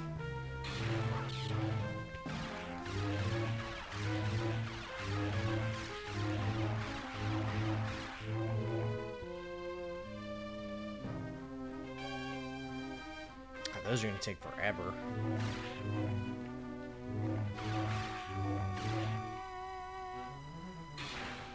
So far, so good, gents.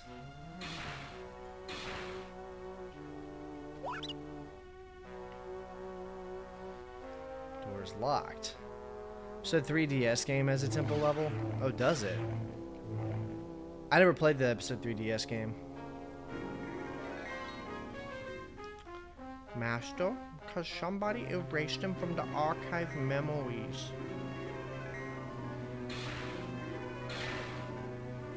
Oh, that was a cheap shot.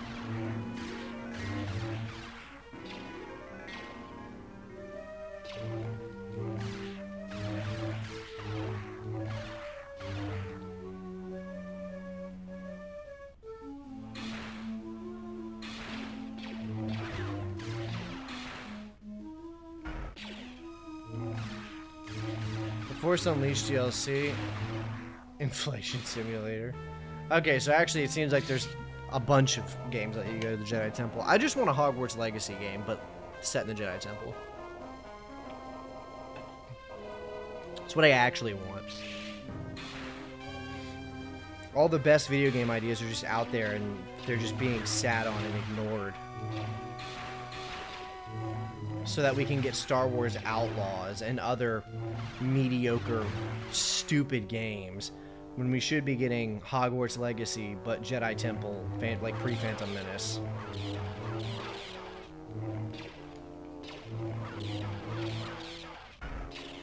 Alright, we're in rough shape.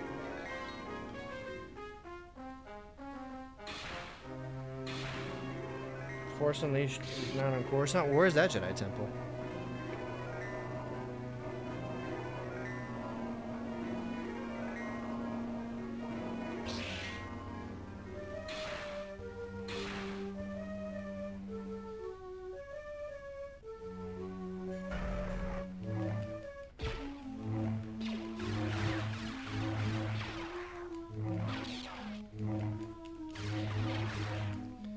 Situation is rough. Had a Jedi Temple level? Okay, well, I haven't played that. I need to play that one for real. That's one of my more requested games. Everybody wants to see me talk about Star Wars Obi-Wan. Not sure why, but it's coming.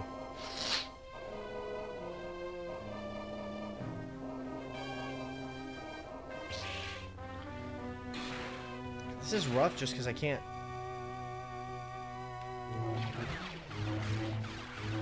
This might be it. There we go. Line them up. That's how we do it.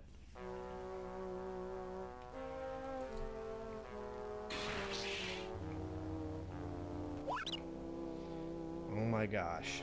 That is a lot of archives.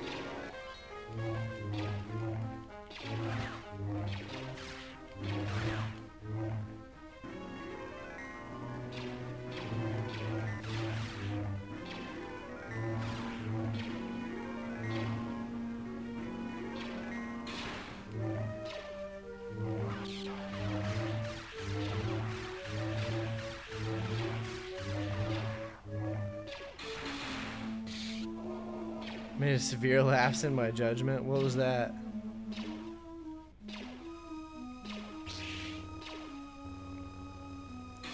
I'm running out of steam, fellas. I didn't realize this level was gonna be this long. I figured I'd come back, we'd knock out Coruscant, and then I would call it. But damn, I'm losing energy faster than I'm making it through this temple. It's a Star Wars game, you play those, and I don't think many people have talked about the Obi-Wan game. Okay, well that might be true. I've seen a couple of videos on it, but you're probably right. There's probably not. I think it's because my videos are so fucking long. Because I've seen several games talk about the Obi-Wan game, but they're all like 20 or 30 minutes, whereas I'll talk about a game for like 45 minutes to an hour and a half. Or in Jedi Academy's case, close to 2.5 hours.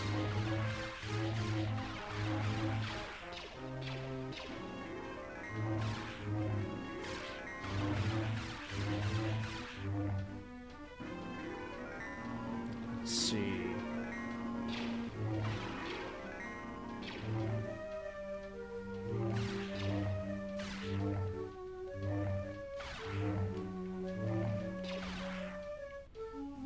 Cartwheels left and right.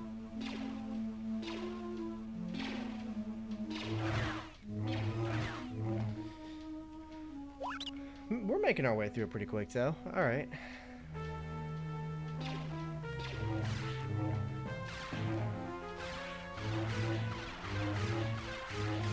Gotta take this thing down.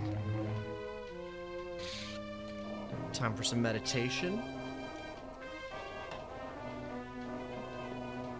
Cutting our way through it, and we're back at it. Flip to win. Yeah, that's the easy way. That droid just shot his own friend.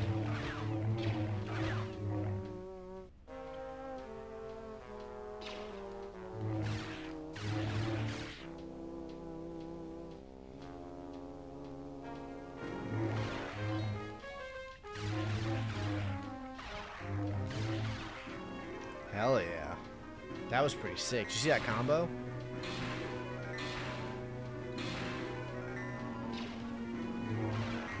This game's combat system actually has no right being as diversified as it is.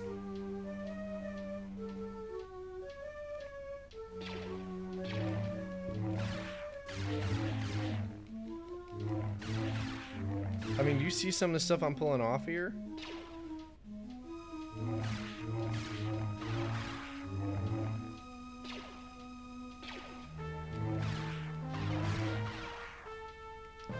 Where we at?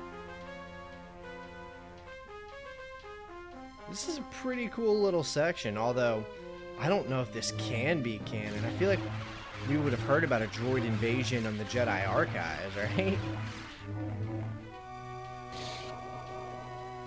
I watched part of the Spider-Man motion comic, and it was wrong.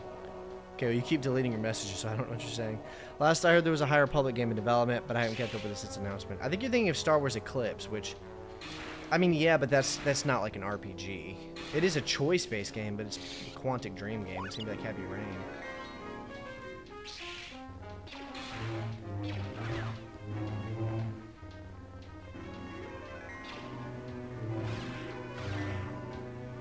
It would be really cool if we could get some more news about Star Wars Eclipse soon.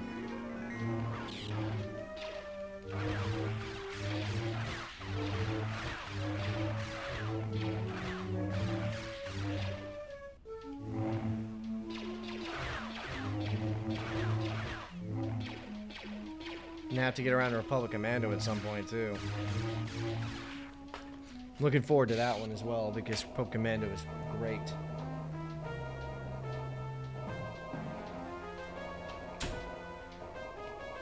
Surprised how long this game is, and it doesn't even have in-game save, just password. Damn. Yeah, I know. That's what I'm saying, man. I'm also hemorrhaging viewers. People are over this game. Probably over my energy just fell off, but it's fine. I gotta make it to the end of Coruscant. Yeah, man. I mean, I think I can put almost 4 hours into this game so far. That's double the length of some of these other ones. I haven't even seen that one before. Hang on. They definitely put a lot more effort into this one than the other two.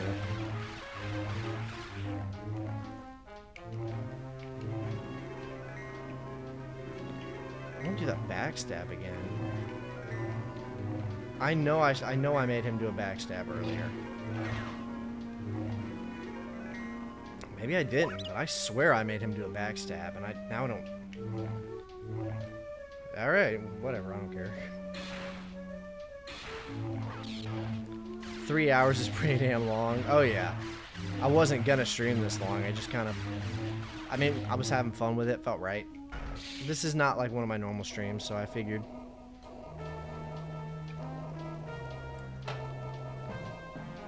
Originally, I was gonna try to beat the whole game in one sitting, but that's not happening. There's a whole third level after we beat Coruscant.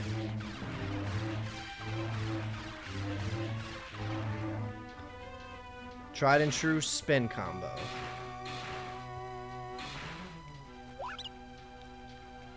Better save state. Where is Dooku, Trinix? Understand the vision and power of the Count's plan. Don't make me destroy you.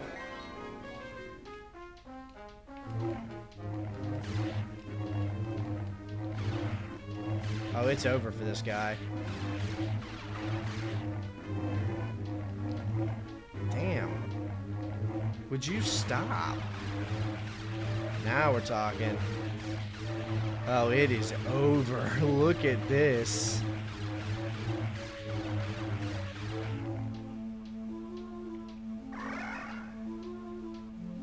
Too little, too late, Master Yoda.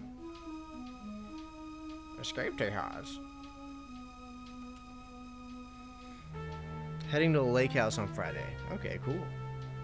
Where's Master Kenobi? Wounded in the fight against Dooku, the Force will mend his wounds in time.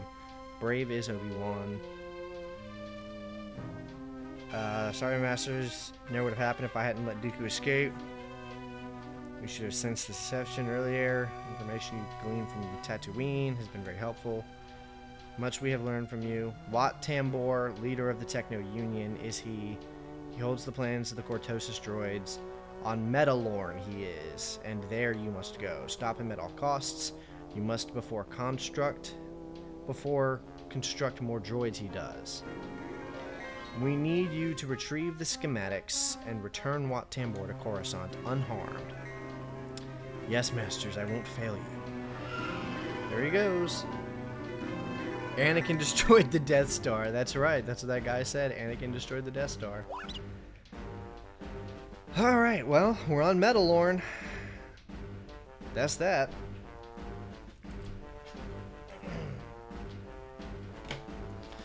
That's where I'm gonna call it, fellas. But I will hang out and take a couple of your chats before I head out. So we're just chilling. Send in your chats, fellas. Let's widescreen that again.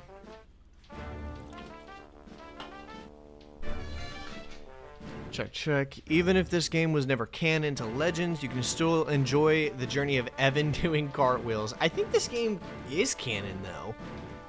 I mean, if Anakin does bring Wat Tambor back to the Jedi Temple, then I don't know if it can be canon.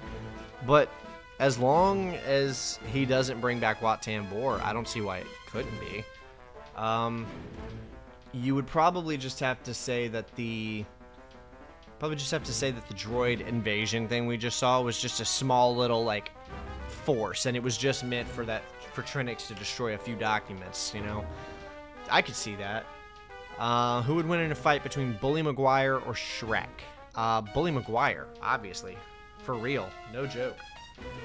Any other GBA games you gonna stream, or was this kind of a one-off? Good question. I don't know. I wasn't originally gonna stream any of them, because originally I was just gonna only stream KOTOR every Thursday. But I just kind of felt like this one might be worth streaming. It's an original story, so we'll see. I'll say that. We'll see. Maybe I'll stream Apprentice to the Force or A Flight of the Falcon, possibly the Lego games. I don't know. It just depends. It depends on, because I have a lot of videos I'm working on right now, man. So it's gonna depend on where I'm at with those, how much work I get done. So maybe, you know, we'll see. But yeah, if you want to see the third, there's only 3 levels to this game: Tatooine, Coruscant, and Metalorn. So if you want to see Metalorn, you're gonna have to catch it in the full video.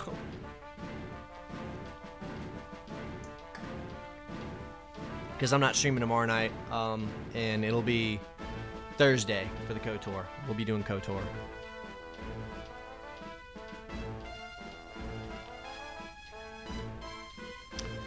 Have you watched Bully Maguire versus Grievous? I've seen a lot of Bully Maguire stuff. I don't know if I've seen that particular one, though. Probably just insufferable garbage. All of the Bully Maguire stuff is really funny, but I don't know. It's all pretty YTP-ish.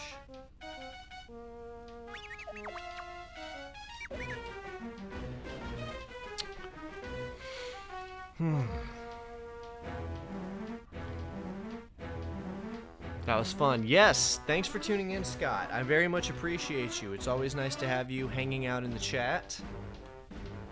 Alright, before I go, we'll take a quick look around Metalorn. We'll just see.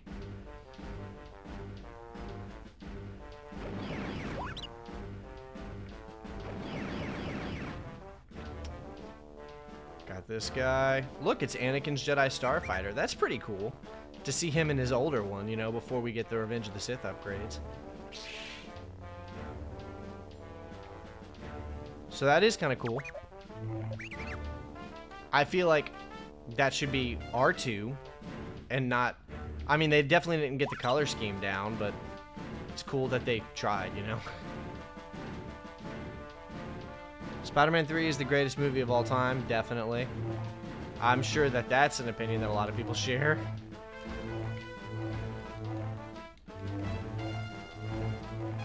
Just comboing.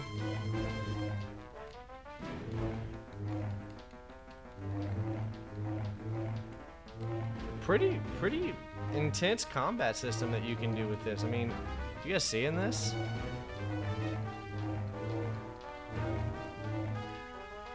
Pretty good ship model for a GBA game. Oh yeah, this game is one of the best. So far, this has been the best.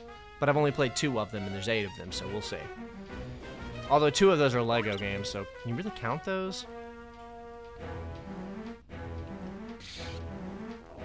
Alright, fellas. That's it for me.